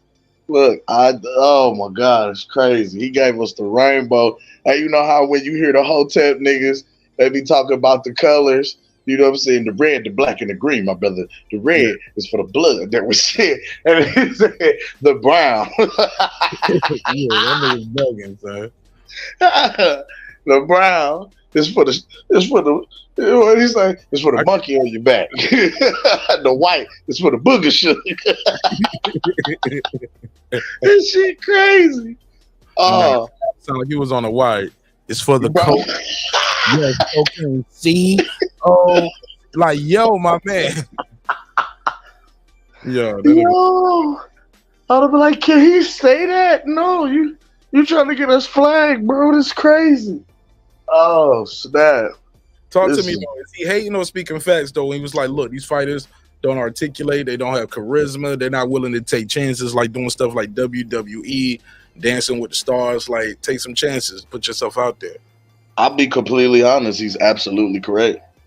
He's not lying at all. The one thing that I can always say about even some of the fighters and champions of old, they were always like in the face of the people. You know what I'm saying? They were always out doing something, whether it was standing for a cause socially, you know what I'm saying? So them having a cause and standing, you know, for social injustice, you'll mess around and look up and see them over there in said country. You know what I mean? No security, nothing, just walking amongst the people. You will see some of these same individuals that might have a social stance. You know, they stand in front line at some of the seminars and rallies while some of these famous individuals are speaking on you know, civil rights, racial injustices, etc. You know what I mean? You had guys that was, like you said, Floyd did WWE, Tyson did WWE. It was something about that crossover appeal and putting yourself in different markets to where it allowed different fan bases to see you and now be introduced to you. They'll start to even come over, you know what I mean, and see what you do on your end type deal. You feel what I'm saying? You know, kind of based on your performance, etc. You know what I mean? Your likability, right? But it created buzz for whatever he had upcoming. You know what I mean? And he's bringing in the casual fan. The casual fan buys tickets. The casual fan, you know what I mean, shows up to a tourist attraction city, and they the ones who buy the hotel rooms. You know what I'm saying? They fill up the seats in the arena. They buy merchandise because they familiarize themselves with this individual's face or their brand. They might have familiarized themselves from somewhere else, but that drew them in. You know what I mean? And I agree that the fighters today should definitely utilize the platforms that they have now to present themselves more. But it's just a matter of, I don't think everybody has that same charisma. Now, mind you, granted, niggas do got spell check, right? But everybody is not able to convey a concise thought. Not everybody might be as witty with their words. You know what I'm saying? So that's where it's like you got to get kind of strategic with your brand and your business. You might have to employ some people who know what they're doing so they can get you out there. You might have to, you know what I mean? You know, different shit like that. So I agree with them in that respect. But you know, I got to put a case on myself for hometown bias because you know the GOAT resides in Omaha, Nebraska. It's always gonna be that hometown or nothing. You feel me? Okay. Yeah, I thought you made some good points there. Yeah, and he said basically these fighters have it easy nowadays because they have social media. He said you could push a button and send it to 8 billion people. Said I had to get my vehicle wrapped. I had to do interviews for a whole month leading up to my fight. You want to speak on that?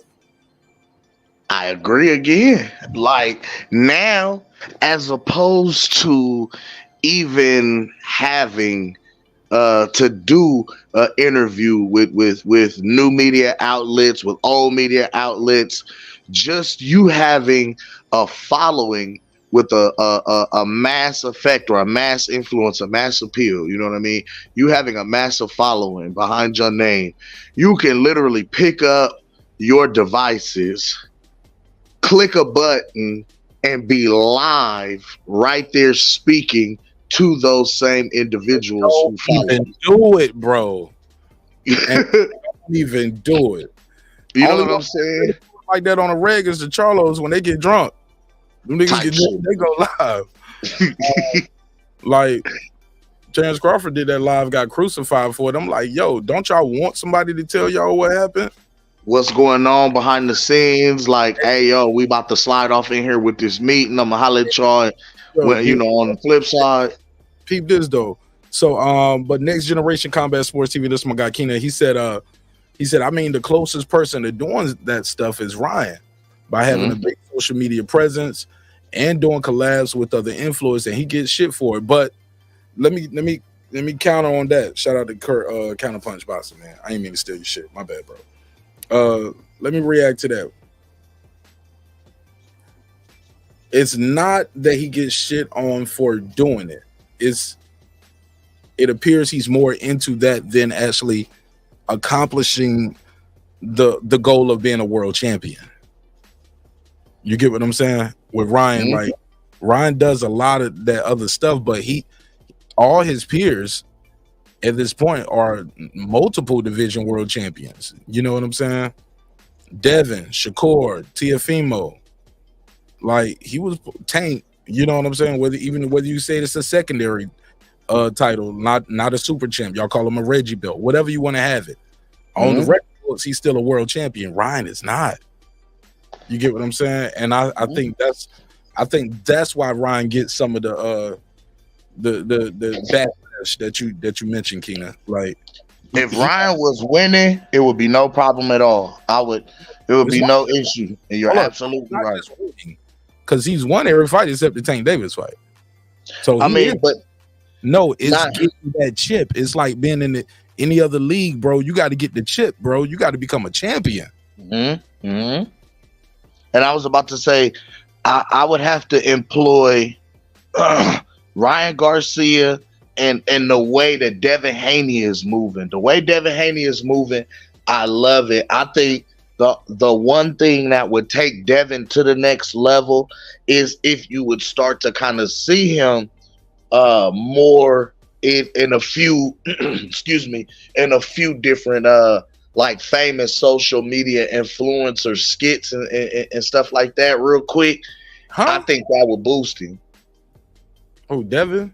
Yes. Like, Yes. It's a not type thing before his fight.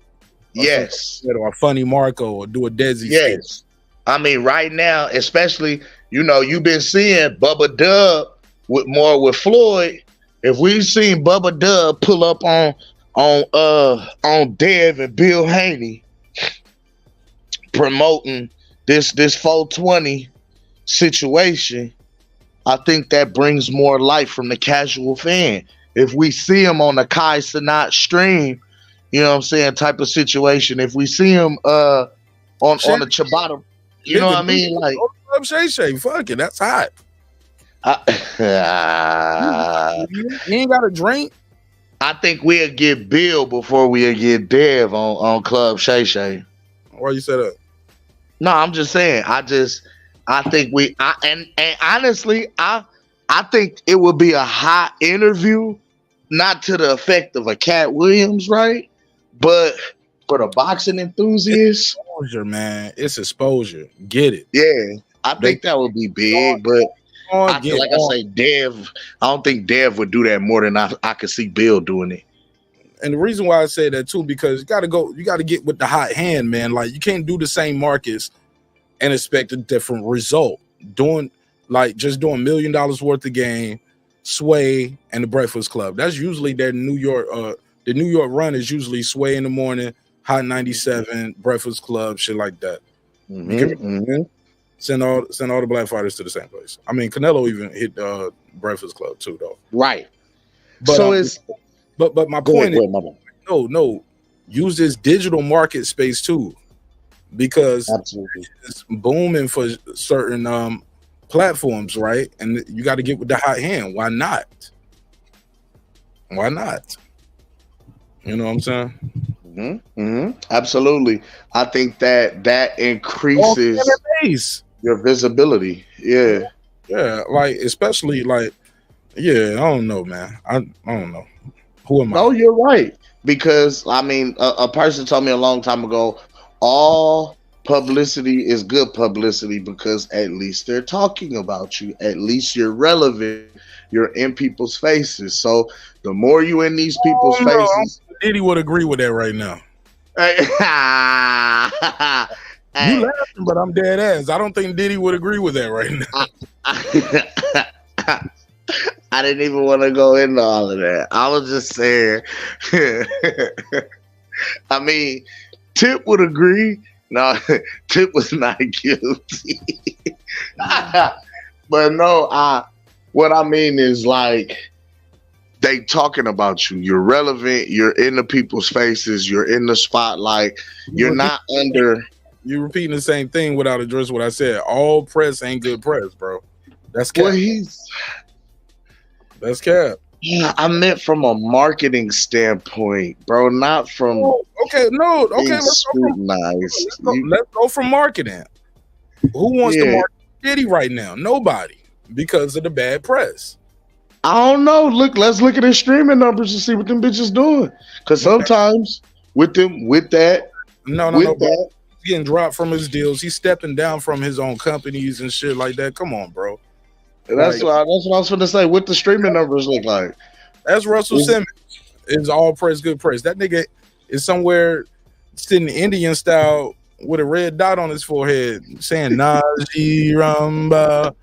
Like, motherfucker, like, all press ain't good press, dog.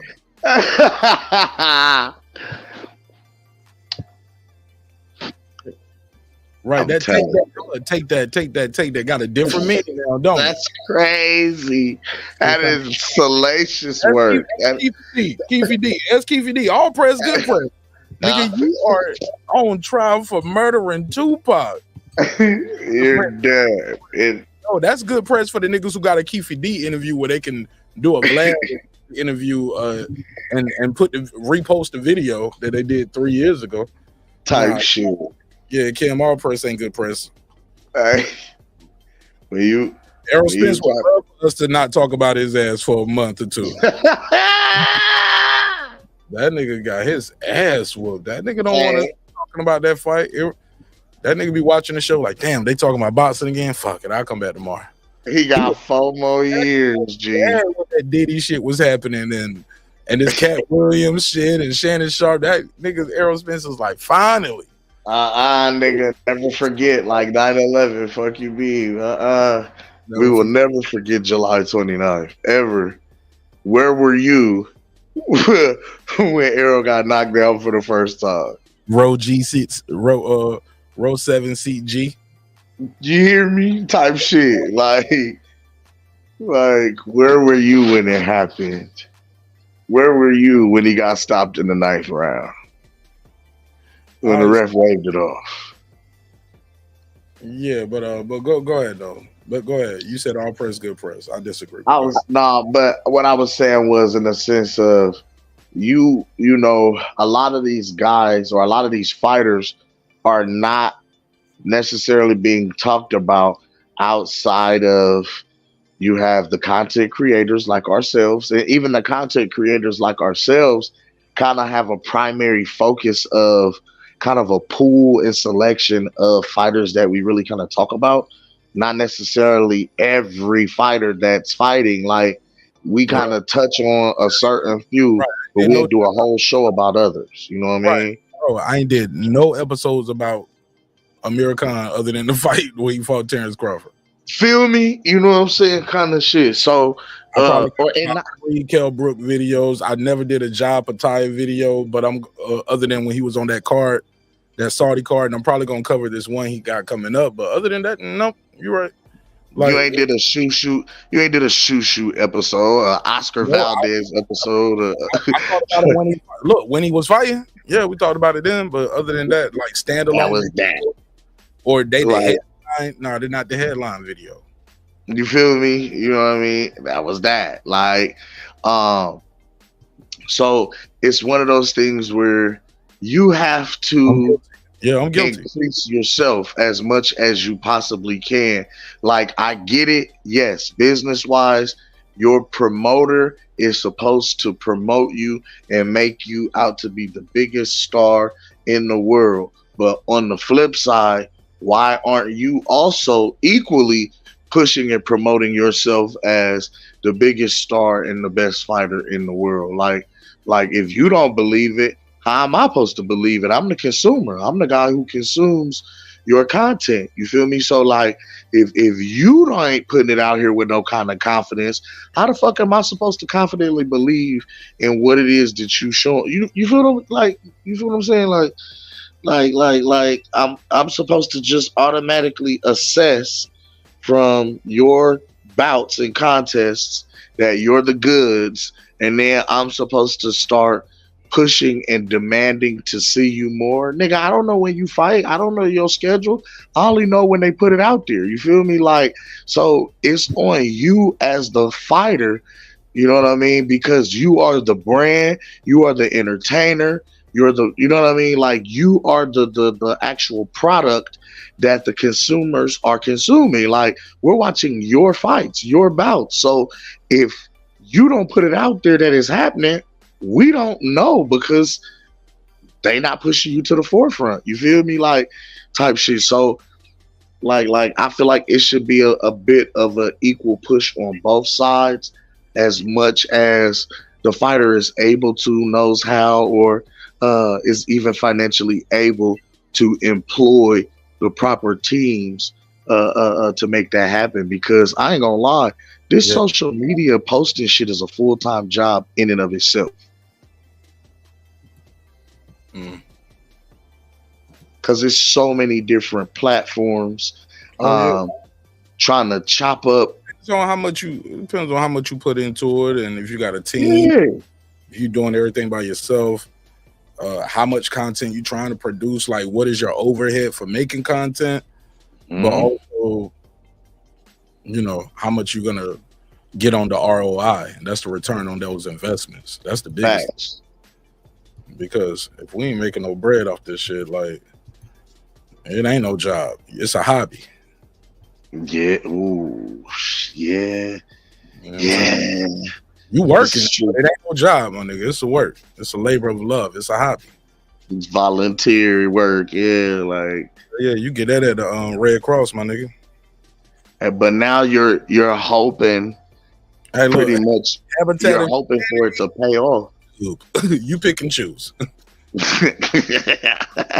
You hoping for it to, like, you basically swinging for the fences with every opportunity, hoping that something catches or catches the eye, or something is picked up, you know what I mean, to where it increases your platform. Because the more you increase your platform, the more influence you command.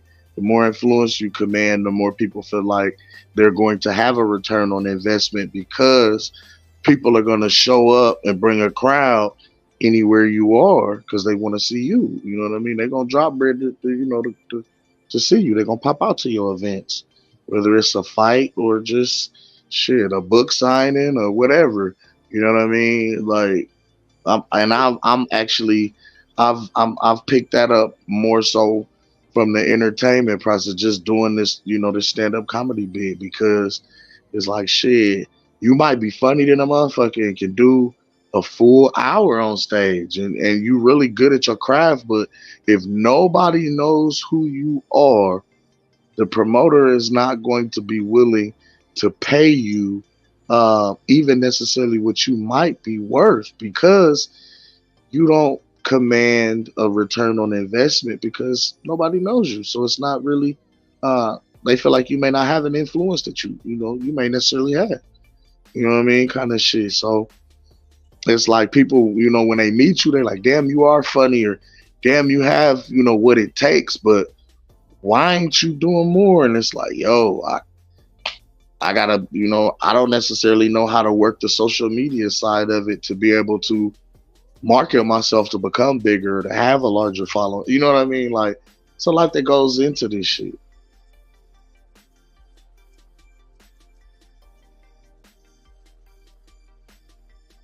Yeah. But yeah, you gotta want to do it though. You definitely gotta want to do it. You gotta want to do it whether you're making a dollar or not, because it ain't no guarantee you're gonna make some money. Like, you never know what video is gonna hit and what's not, you know. Mm-hmm.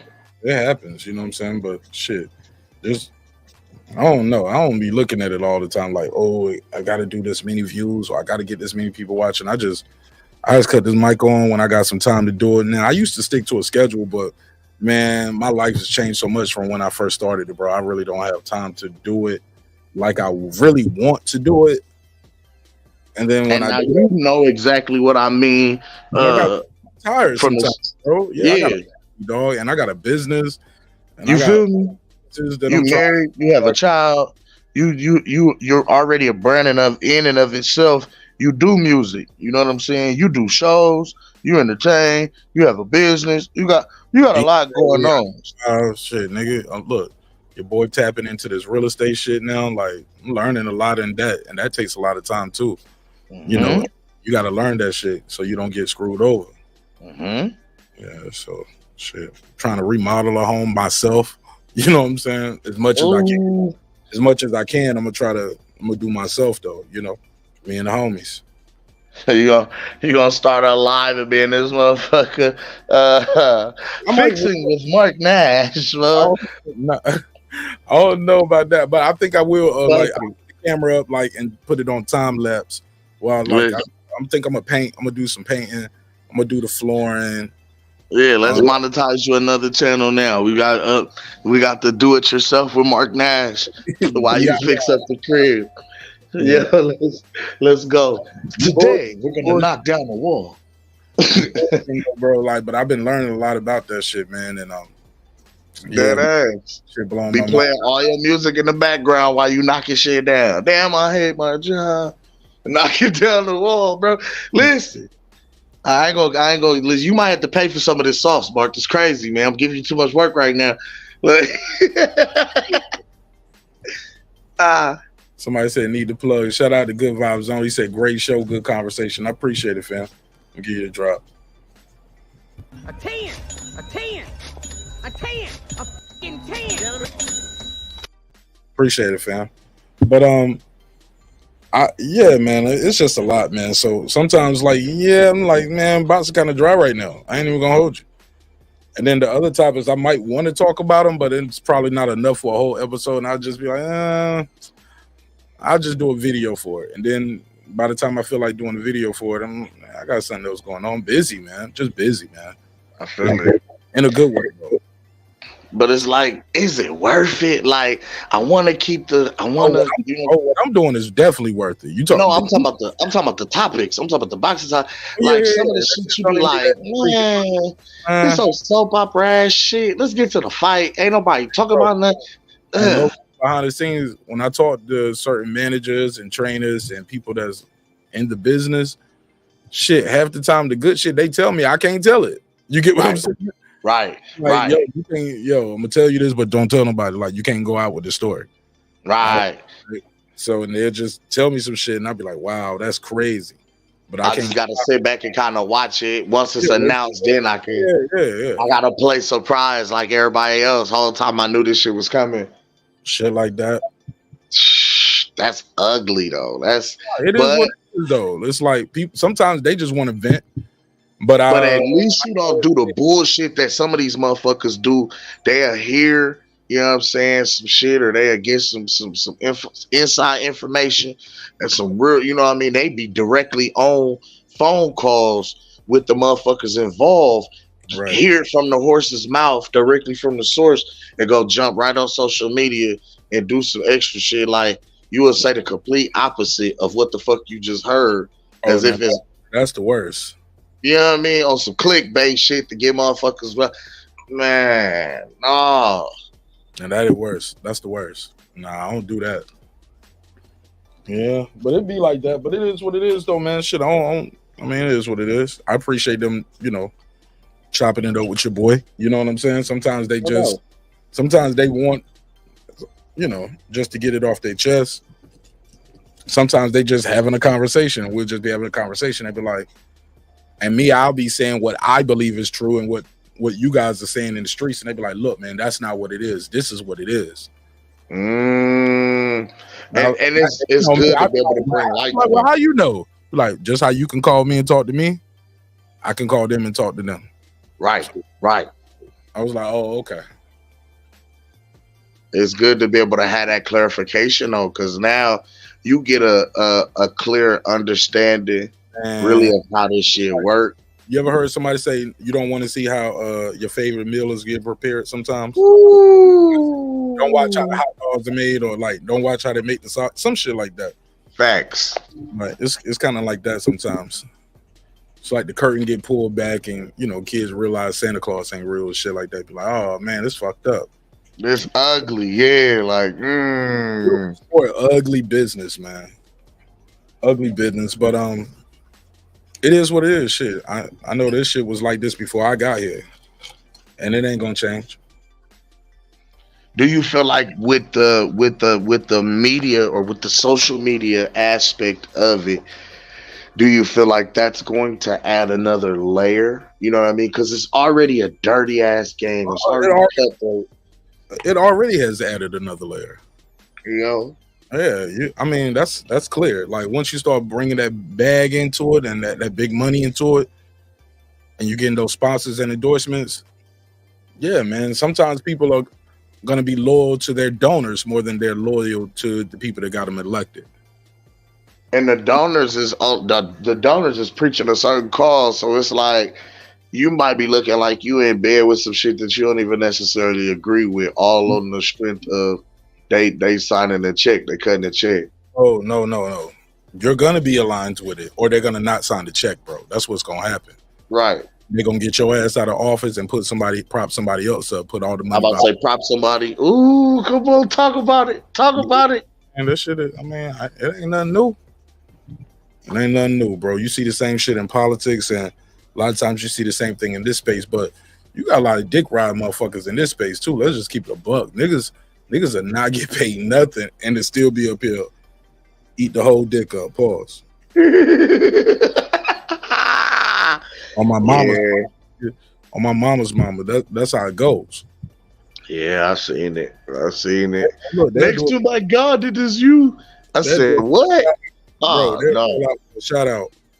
And it ain't even got to be like no famous boxer. They'll do it for a shout out from another YouTuber. Like nowadays, like fans are fans of fans. That's crazy. And fans are fans of other fans. That's crazy. Come on, fam. You know I ain't lying. You absolutely right, and that's the thing. That's how these brigades are formed. Like they fuck what my eyes tell me. My lying eyes. I'm gonna let you tell me what you think it really is. Like we're gonna listen. You like who I like. We're gonna be extreme and crash out together. Let's go. Fuck it. Let's go. Let's find a super chat. Let's go. Yeah. Fuck them all. Yeah. Like my boy Show Moore call them a bunch of need a friend ass niggas, Mark. Type shit. Like I said, wow, these niggas are socially awkward or something. Like keyboard banging, bunch of hate slurs. It's a bunch of bullshit going on, man. Their biggest fear is that damn camera popping on by accident.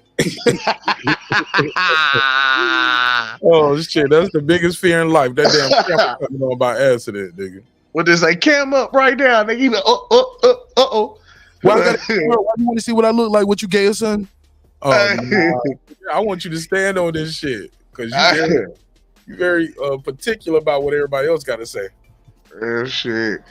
Then I'll be in these Twitter spaces now, so they be like, "Nigga, I got your face. I know what you look like." Yeah, nigga, I want you to. That's right. Nigga, I got your Addy. Okay, pull up. Yeah, exactly. I implore you. You guys trying to give out niggas address, nigga. That don't mean shit, nigga. What that you gonna do? What you gonna send me an angry letter? I don't like the way you talk. I hate the way you pronounce your R's, nigga. Nigga send an angry fan letter. Yeah, leave that shit in the comments, ho. Dear Slim,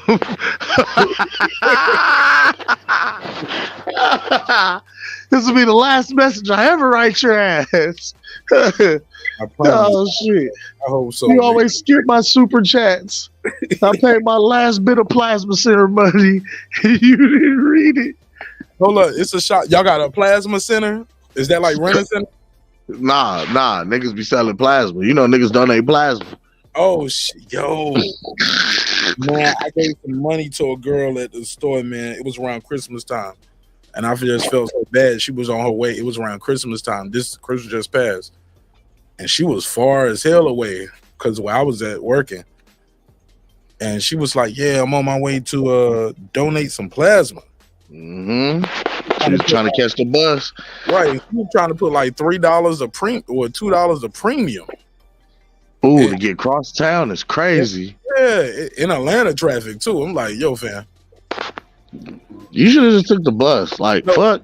No, right. No, I think she had a kid with her. No, she didn't have a kid with her. I don't know. I don't remember looking in the car. Whatever. Look, just add that part so the story be more dramatic. It's more dramatic, more human appeal, more human interest. Yeah, let's pretend she had a car seat in the back. Single mom. Damn. Baby. It's crazy. Black community. Struggling. And look, the story goes like this. I'm at the gas pump and she walks up to my car. You know, I'm sitting in the car about to walk in. You know how niggas be like in the city, like before you get out of the car, you look around a little bit. Mm-hmm. Let me survey the area real quick. Okay. See what's popping over this motherfucker. Then you start naming off the threats and calculating the threats, doing the triage. Okay, somebody begging for some change over here. Okay, a little drug deal going over here. That's a bum over there drinking on the corner. Okay, nigga selling DVDs right here. the regular shit like that. Yeah. Shorty come to my window. I was like, "Hey, bitch, I ain't see you. You snuck up on me. You gotta get." I'm about to say you almost got popped. She was like, excuse me, can you move from this pump, sir? I'm sorry to bother you. I went inside. I prepaid for this pump. I was like, shit. Well, thank you for donating. Blah blah blah. And, right. I'm just being funny, right? Then she was like, please, like I really got to. I really got to go. She was like, it was only $2. No, I was joking. I was like, I'm gonna move. But wait, how much was it? Like just me just having some fun, just talking shit. She was like, it was $2. It ain't shit. I was like, yeah, let me take this 10. No, I ain't say like that. I said, let me move because you need that shit. Right. I drove off, went to my pump, right? And as I'm filling up my tank of regular, and I look over and I was like, damn, that was a bad joke. You know what I'm saying? $2, crazy, yeah. And he was like, damn, let me go. You need that. Like, she was like, yeah, I do. And I moved, right? And like, I was like, damn, man, I gotta feel bad. Like, that was a bad joke. You get what I'm saying? Right, right. Pocket full of money, right? Feel like I kind of shitted on her. Yeah, like, and I'm about to fill up. So, and I got a good heart, and I felt bad about that shit. I was like, so, I asked her where was she going? How far is she trying to get with that $2? And she said, I'm going, blah, blah, blah. I'm donating some plasma. I was like, all right, man. So, I put a couple dollars in the tank. You know what I'm saying? Get her there. That's what's up. That's real shit. Oh, nothing crazy. I ain't fill it up because when she told me she was premium, I was like, yeah, she said, no, and I pumped it and everything. I used my card. Premium was crazy. Hey, look, come here. I use my business credit card for that shit. I was like, put this little dub in here real quick. Nigga, like, I got a good heart, but God gonna pay me back in the long term, but the tax man gonna pay me back in the short term. You feel me? That's crazy. Let me tap this credit card. The double whammy for the blessing is insane. I got a gas card. Hell yeah. Boop, I got you. You know I got the karma and the business write-off for the taxes. Yeah. So I'm pumping it. I was like, what kind you need? She said, I use 93. I was like, yeah. Dun, dun, dun. I was like, I wish I would have known that before I had this good year over here, this good Christmas spirit on me right now. Like, I've been like, so you can't just use the regular unleaded with no ethanol? No ethanol. It's the same gas, bitch. It's the same gas. Like, this is my mom's car. And I was like, oh, okay. I was like, damn, man. I just kind of felt bad for it, man. So I just threw a couple bucks in there and helped her out that day. Oh, that's a blessing, man. See, hey, look, I'm gonna tell you what's funny though. I told my wife this story, right? Like so right afterwards, call my wife, we talking and shit because she ain't doing shit right now anyway.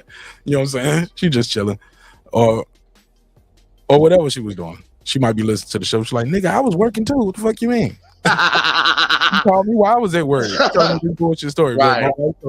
Funny story though. I called my wife. I was like, yeah, man, just helped out this young girl, man. She needs some cash. She about to go donate some plasma. And she going all the way from we damn near on the west side somewhere, up north on the west side, north side. Like, matter of fact, we was on the west side, right? West side of Atlanta. And she trying to go all the way to like Clayton County. You get what I'm saying? That's like going from Clayton County. So it's about a 30-minute ride. You know what I'm saying? A good 30 minutes and then don't let it be traffic. Yeah. Like from where she was at, go to like Riverdale or shit, like trying to go from Bankhead to Riverdale. Whew. Yeah, she got a little ride on her hand, right? My wife, she's like, fuck all that. What she look like? Oh God. She didn't know about my Christmas spirit. She was like, what that bitch look like, man? What she look like? Was the ass fat? I was like, what you mean? I mean, what she look like? Dark skin, light skin? I was like, she light skin, tall, short, about medium height. She got a fat ass. Nice little put together. She's a nice little put together. Little damsel in distress. Cam, I was like, I ain't really look. She was like, nigga, I know you. You have a fat ass. I'm like, it was all right. It was all right. It was cool. She had a little thumper. She had what them titties look like. I was like, damn, bitch, you trying to fuck her? You want me to call her? Like, quick. You got a bitch? You got a number? That's what you're doing? You out here just pumping bitches gas and shit during the Christmas time? You ain't to me yet, nigga. Like, my wife was with me Christmas cheer that day. I was like, all right. Like, I could have told you that was an instant argument, sir. You never listen. I thought we were close enough for that. I thought I could confide in her. She was going to tell me, Oh, you so sweet, baby. You were supposed no, nigga. No, listen. My wife, the type of wife, she be wanting to, like, sponsor her family for Christmas and stuff like that. That's so cool. Like that, but let her do it. You can't. You just give her the money and let her pick the family. If you do, no, listen. Oh man, I could have told you. If she want to sponsor a family of strangers, she got to do that on her own. I can't contribute. I'm just saying, you can't. If you go do business credit card and we can write it off. Now, you know what I'm saying? That's cool, but listen, you just out here blessing random single mothers. Instant argument. You feel me? Because you gotta explain what she looked like. It don't matter where she was going, what she was doing at that moment. Plasma right before Christmas, bro. She gonna be dizzy and woozy while she eating her Christmas dinner. I feel for damn that. That was a $40. That was a quick 40 wow. My big mouth, bro, because I shouldn't have said that $2. I was like, $2. I was like, how much was it? Because she told me she prepaid for that pump. I was like, $2. I'm like, damn, you need that shit. Here, man. Yeah, do your shit. And look, she was like, that was a damsel in distress. You just, you done got it, what you got a little bitch, $40? Like, no, right. Bro, it's probably check my damn credit card receipts after that, huh? Instant argument, gang. No, you was supposed to you could have played it off. You know what I'm saying? Little, you know what I'm saying? Bless the little brother at the gas station. You know what I'm saying? Him and his family needed some gas. Him and his girl, you know what I'm saying? His baby mama. He was in the gas station. She was out there pumping the gas. Goofy ass nigga, you know? Yeah. Make it look good, but you never listen, Mark. No, oh my god, and I feel like I'm so in Discord. We good. Hey, look, that shit wasn't about nothing, man. It's all entertainment. I know. It's all funny though. I went through that same shit, but it wasn't even like pumping nobody gas. I just blessed a little chick at the grocery store. You know what I'm saying? And I had card. What happened? Man, what? Big EBT swipe. I ain't even tripping though. You know what I'm saying? She was just like $2 short on her shit. You know what I mean? I was like, man, I got it. Swoop. You know what I mean? Your girl was right there? Nah, I went home and told her about it. You know what I'm saying? Because it was like, she was lying. You felt good about yourself. You thought I felt good. Like I blessed somebody. You know, I did the right thing. I blessed somebody. About that $2. I bet shit. Nigga, no, I did not afterwards. I felt like I should have let her and her children starve. Like I said, damn, I can't even get food stamps away. She said no. Fuck that, man. You know how many pack of ramen noodles we could have got with that shit? Crazy work. You hear me? That was an hour-long argument about and look, half a dozen eggs. What the fuck is wrong with you? And bro, first of all, before we even got to the financial breakdown, I had to argue. I had to prove that I wasn't cheating. I had to prove that I still loved her and I still wanted to be there and make this work as a family. How did you have to prove your love and all that? What she make you do? Bro, what if another nigga bought me some food like type shit? What, like tried to flip it around? What if I was at the store and the man came up and decided he was gonna pay for my groceries? How did that make you feel as a man? Bitch, we just saved some money on swiping the food stamp card. I'm not really tripping. Like that wouldn't make you feel some type of way. No. Like, did you give him some ass afterwards? Like, did you like? What are we talking about? Like, what happened? Listen, no. In her mind, by me swiping the card for this woman, I was attracted to her sexually. Her card. It was my food stamp card. My name was on it. Type shit. That's my shit. Like, but it's the fact of you get now. You can't trip about.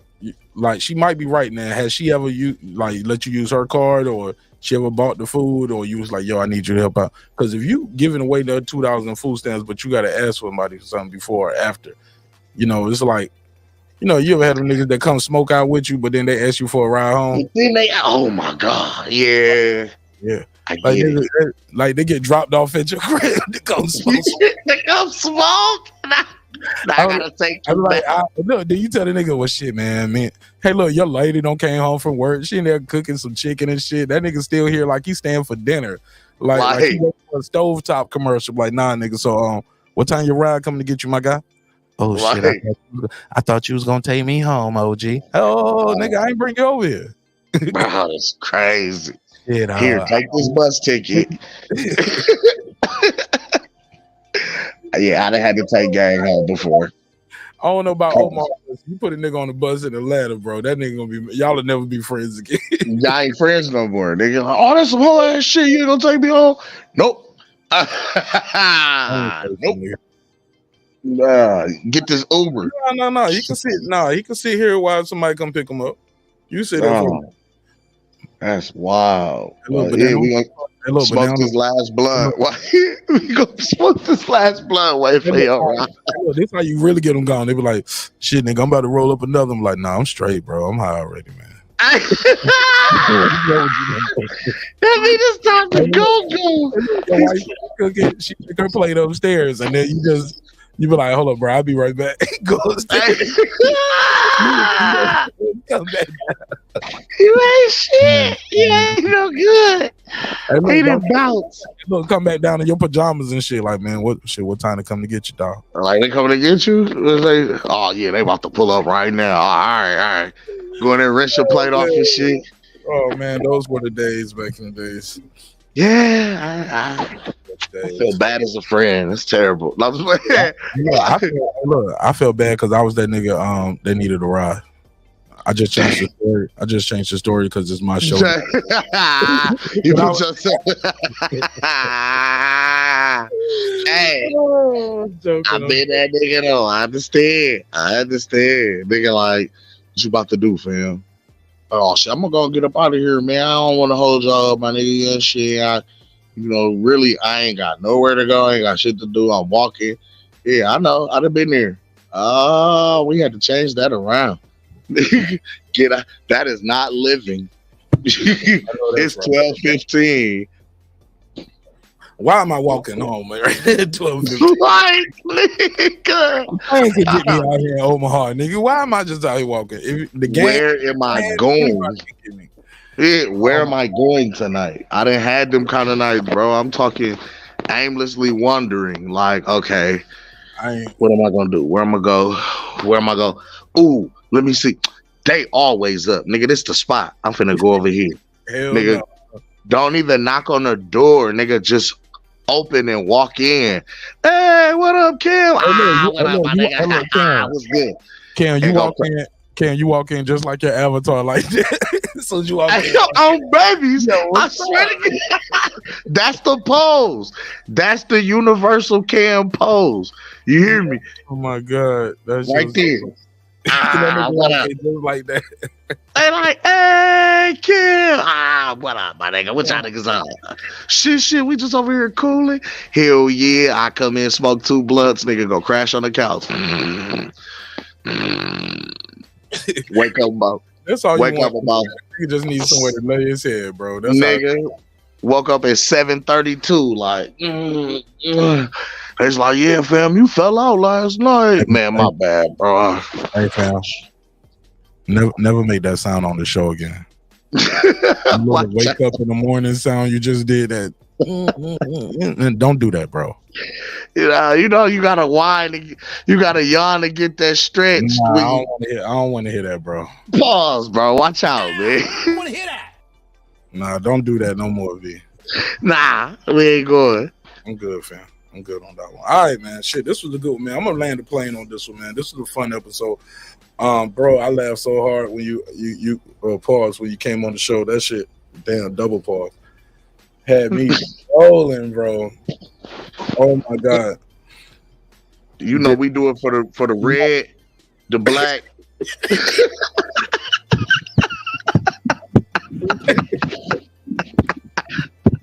And the green. The green, of course, is for the land and the marijuana and the collard greens that we eat for Thanksgiving. Like, it's crazy, man. It's for the cocaine, but also for the slave masters that we had to fight through all the time. The white is for the laws that the paper was written on that. But mainly the cocaine. It's really just the cocaine. Really, it's really the cocaine. It's the coke, and by coke I mean cocaine. C. The booger sugar. Oh my God, man! Yo, is a motherfucker, boy. You had me rolling on this one, man. I needed that nigga Floyd told on the whole squad, man. If Pops get indicted now, it's over. He used his own testimony, bro. Pops sold the green and the white. I don't think he trapped the brown.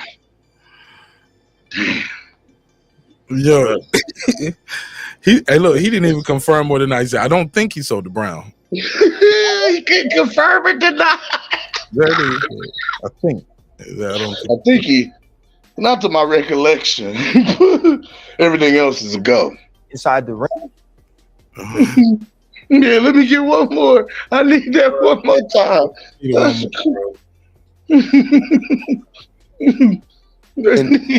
Bro need to know this. What happened was, I was a black kid, and my dad hustled because his career didn't go right. So my dad took chances and hustled. He hustled. I don't think he hustled the brown, but he hustled the green and he hustled the white. The brown is heroin, the green is weed, the white is coke. My dad hustled.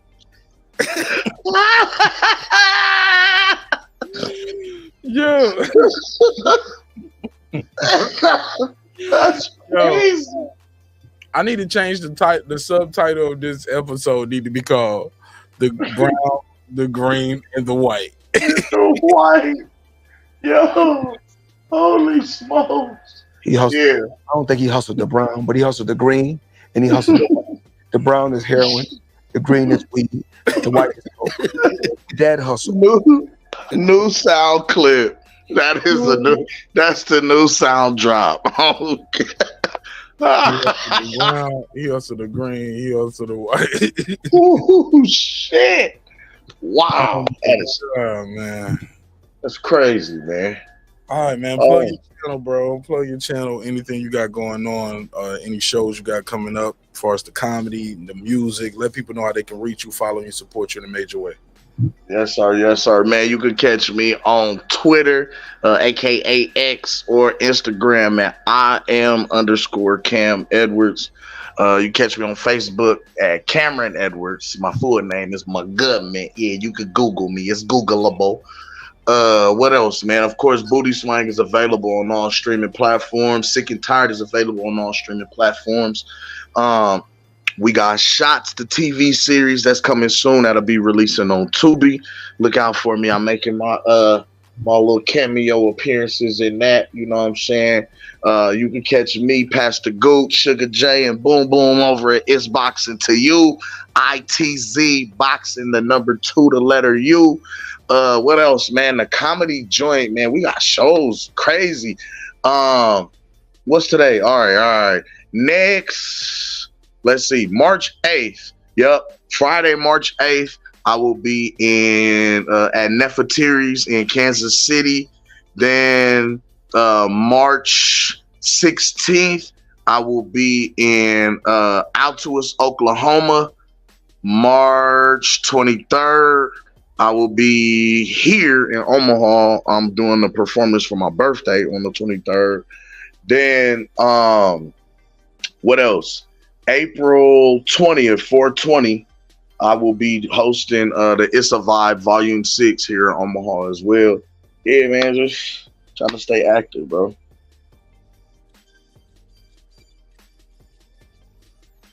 Hey, salute, man. Shit. I don't even want to get no shout outs. I ain't got none of that dope shit popping off. I'm just saying. I'm trying to be great, bro. Shit, I'm trying to be great. Trying to get out here, man. I'm trying to get out there where y'all at for real. Oh yeah, shit. What you got? What you gonna you gonna do an Uptown Comedy Club or something? I'm with it. Any of the comedy clubs out there, bro. I'm trying to get down there with you. Get on stage. Man, they got a lot of them spots around here. That's what I'm saying. I know it's a lot of them, so I don't know. I ain't never been out that way. I'm trying to get down there. Okay, shit. Holla at me, bro. Maybe I can plug you in a couple spots. Bet. Okay. But yeah, I'm about to get up out of here, man. I gotta go. On IG, man. I definitely can plug you in with some people, man, to see what we can get going for you. All right. Okay, no doubt. Appreciate it too, fam. But I'm gonna need about a little percentage, man. This is crazy work. This is crazy. You know what? We'll talk. I got you. 80-20. Whatever I get. Not the 60-40, 70-30. What is going on? What do you mean by that? 9. Hey, who you think he is? DJ Quick? Hey. Motherfucker. Yeah. Who you think he is? DJ Quick? King Capri? I got a contract twixt me and you. Hey, no cap. I ain't gonna lie. The motherfuckers drop that bag off. I definitely kick in and break you off, man, for looking out for real. But definitely though, I don't think they're gonna pay you nothing, bro. Just to get you. I think it's gonna be on some for the look type shit. But not for the look. It's crazy work. Like I don't know, man. I don't know. Do you got a manager, agent? Like I do get paid. I get paid to do my shows. As far I won't necessarily say that I have an agent or a manager. However, yeah, I handle business different. We'll talk. We gonna talk because I gotta going out of town. I have to enforce my contracts and my riders. Like it's different being in town and doing shit for the homies, for the guys, for the love. Talking about selling tickets. See, I was talking about seeing if I can get you on somebody else's shit for like a quick spot day. But shit, I'm cool with it too. Fuck it. Yep. Come on with it. Listen, I'm always down to come burn down somebody's stage because I feel like the way that I'm trying to present my comedy and the way I'm coming, I'm trying to put pressure on niggas. Like I remember going up on stage and this was it was supposed to be a comedian. He came up here from Lincoln. He was the headliner act. And my thing was, you coming to my house, this is my city. You know what I'm saying? So man, when I went up there, I pretty much was the headline. I went so hard, nigga was kind of nervous to go up after me. And that ain't trying to toot my own horn, but that's how I look at this shit, nigga. I look at this shit like competition, like boxing, like football. Nigga, I want to be the greatest at this shit. So when I come in, I don't give a fuck who I'm going up after. Who, nigga, I'm putting pressure on who going up behind me. If you coming up after me, yeah, be on your shit, because I'm finna go in my bag. Like, I want these motherfuckers to remember me. You know what I'm saying? Like, for real. All right. Well, we'll talk about it, man. You definitely had me laughing tonight. I appreciate it, man. I'll be in touch, bro, for sure. Then, oh, man, it's some shit coming, Mark. We got to talk, bro. I'm going to tap in. All right, pause on the coming in and tapping in, nigga. Pause. One love, bro. I'm gone, man. You know, I like coochie. Organically grown and produced coochie, sir. The same here. I know you do. It's just a joke, bro. It's a joke. I know, bro. Always, fam. Love, man. Keep doing your thing. I'm proud of you, family. One love to you and your family, man. Appreciate you having me on. All right, hang up, nigga. Bye. Hey, look. Y'all niggas hit the motherfucking button, too. Cam didn't want to give you like 3-4 dabs before you say goodbye. Be like, all right, man. Damn, nigga, hang up the phone, nigga. Bye. I love you, bro. I love you too, man. Shit, man. You a good friend, man. Hey, look, y'all will do this dap right here about 3-4 times. Like, yeah, man, you man. All these other niggas never held me down, bro. But you niggas, I love you, bro. I love you. You know back in the day, quarter water. Yeah, man, we was kicking, man. Yeah, man. We borrow each other clothes. Remember that one time you had that shirt on that I let you borrow, you put that mustard on? I didn't even trip on it, man. 30 minutes later, nigga. Remember that platinum FUBU I had, nigga? That platinum FUBU? Hey, my girl be sitting in the car like, nigga, if you don't come the fuck home. My Fat Albert velour suit. My velour suit with the Fat Albert. Ooh. The vocal, the Nelly vocal, nigga. What you mean? I ain't never do no vocal in my life. Hold up. Go back to your country. Nah. we ain't do no damn vocals. It was vocal. Nah. Look, no, y'all had on the G unit white beaters. Omaha, don't tell me y'all was doing the Nelly vocal. Shame on you. Niggas had vocal, the velour sweatsuits. Niggas used to do with the lugs. Nah, we wore Timbs. We wore Timbs. We wore Timbs. Who was wearing the Asics? Yo, chill. We Timbs. He was wearing them LA gears. Niggas had on Saucony's. Yeah. The Saucony's, man. He had the Saucony's with the matching vocal jumpsuit, but he was doing something. No. With your tall white tee on. No, don't do it. Yep, in my white tee. Look, with the do-rag, boy. Your do-rag and your fitted, boy. Boy. Hey, look, yellow Saucony's, them yellow do-rags. Boy. My boy. Yellow t-shirt under that stonewashed jeans vocal. And you had to have your hooping shorts on up under your jeans because you never know when the game of 21 gonna break out on babies. You stinking all day because you sweat. You got on shorts for nothing. Waiting for a game to break out. That's crazy. or y'all niggas committing a murder and y'all just need to change your clothes real quick. You just need to change. You never know when like, you gonna need your all-purpose gear, man. Niggas be like, hold my vocal jumping suit. I'm about to go murder this nigga. I don't want no blood on my Hold my vocal is crazy. Oh my God. Yeah, I'm out of here, man. I appreciate you, bro. No doubt, bro. Well, that nigga said, hold my vocal. Oh man, I'm gonna work up this nigga my vocal, nigga. This shit gonna be worth something in 20 years. Them niggas bought them vocal jumpsuits. Thought they was buying Purple Label and thought they was buying Tom Ford. That shit went out like Carl Canard, didn't it? Matter of fact, shorter than Carl Canard. Oh man, that's enough, man.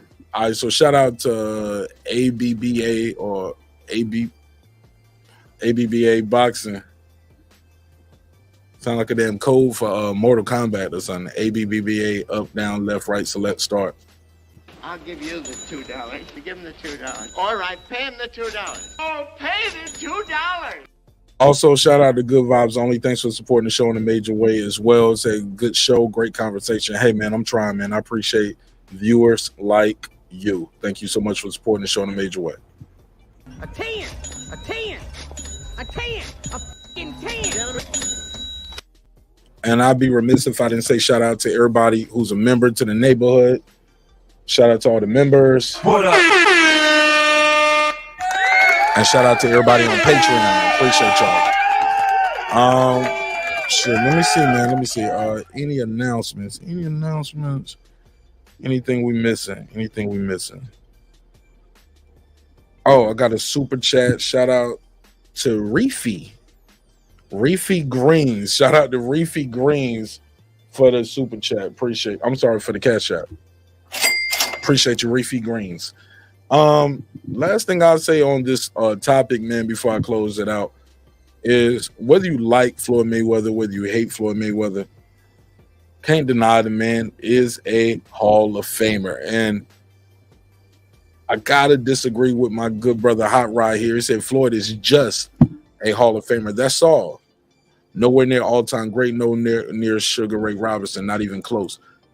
This Ray Robinson part, that's perception and perspective. We'll never know. We'll never see them face each other unless you playing a video game, right? Like, other than that, you're never gonna see that.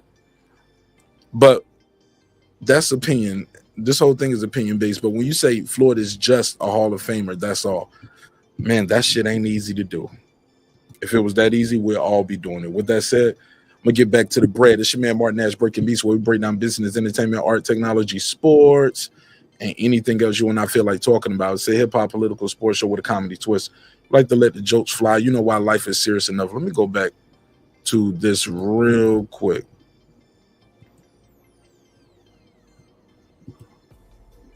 Bear with me. One thing I wanted to say. Okay, Lisa said the Jack Catterall fight, Jack Catterall and them had and Josh Taylor had 2 back-to-back press conferences. Both were fire. Absolutely. Yeah, he slapped Jack Catterall slapped Josh Taylor. I might need to do a video about that. He kind of slapped him, didn't he? Give him a little smack. And Josh Taylor rightfully so just laughed it off. He looked like he was about to grab that chair though, or throw that chair. You see him grab the chair? Looked like he was ready to push the button on it. Glad he didn't mess up the fight by throwing the chair, because that would have been super crazy. All right, so Your back is broken. What, a vertebrae or spinal? All right, shout out to Like That. What up? Transcendent Sports Channel. What up? Machiavelli. What up? Foodie with the Beauty. What up? Stone Tangerine. What up? Cooking with Sir Senior. What up? Karma Serene. What up? Con Shawnery. What up? Haplo. What up? Matty Yoel. What up? DJ MFB. What up? Pound for Pound Sports Entertainment. What up? Raheem the Dream Soto. What up? I lost my spot. Raheem the Dream Soto. What up, gangsta? Electro Jazz, they getting his bread. What up? SLG. What up? SF City Slicker. What up? Beyond Above Media. What up? Nick Rich what and his bitch. Gangsta? Shout out to Nick Rich. What up? In Conquest. What up? Girl Behind the Mic. What up? Lisa Bell, She Never Fails. What up? Champion Heart. What up? Food Revolution. What up? That guy Eclipse 330 early. What up? Hold up. My bad. Mixing the Patreon in with these as well, so bear with me if I mess up a little bit. I ain't got it organized yet. What up? Where we at? My page.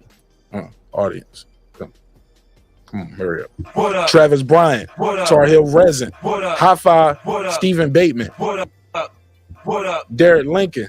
What up? Diallo. What up? La Jessica. What up? Cam Edwards. What up? Detroit BC. What up? Jerry the Terrataska. What up, gangsta? KP from KC5. What up? I am Stephen Brimley, the Unbiased Fan Burn Reaper. What up? Juan Davila, the Rilla, aka Epoxy Magic. What up? Kareem Ali. What up? And my guy Puro. What up, gangsta? Appreciate y'all. Thanks so much for supporting the show in a major way.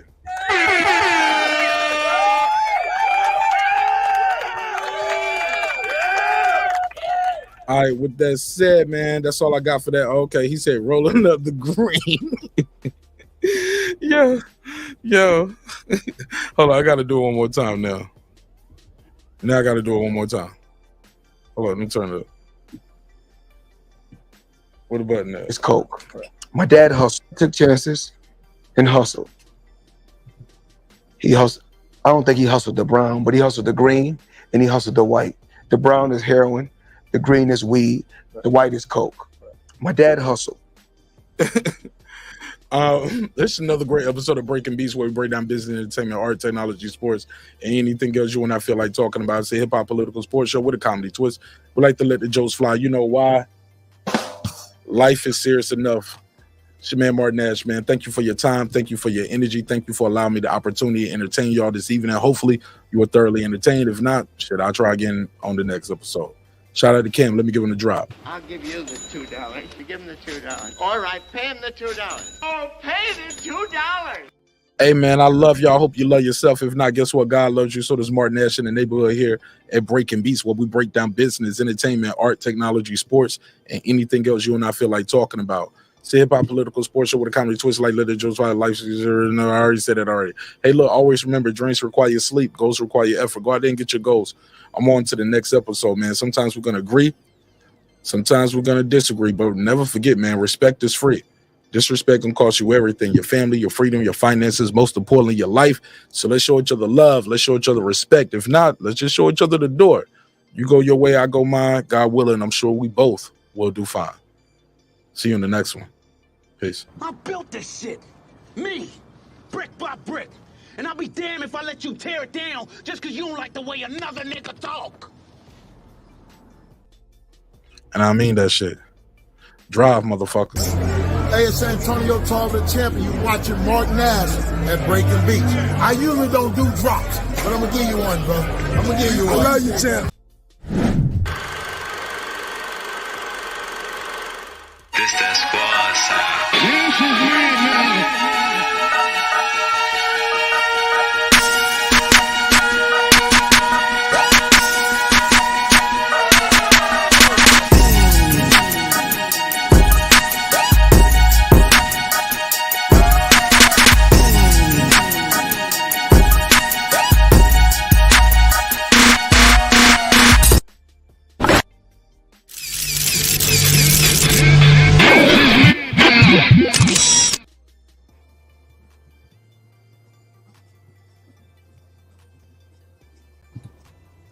Subscribe. I don't care how many subscribers he has. Support him. So he made all this possible. He made this possible. Nah, Dr. Mark, God made this possible. And so did viewers like you. I'll see y'all on the next one. Peace.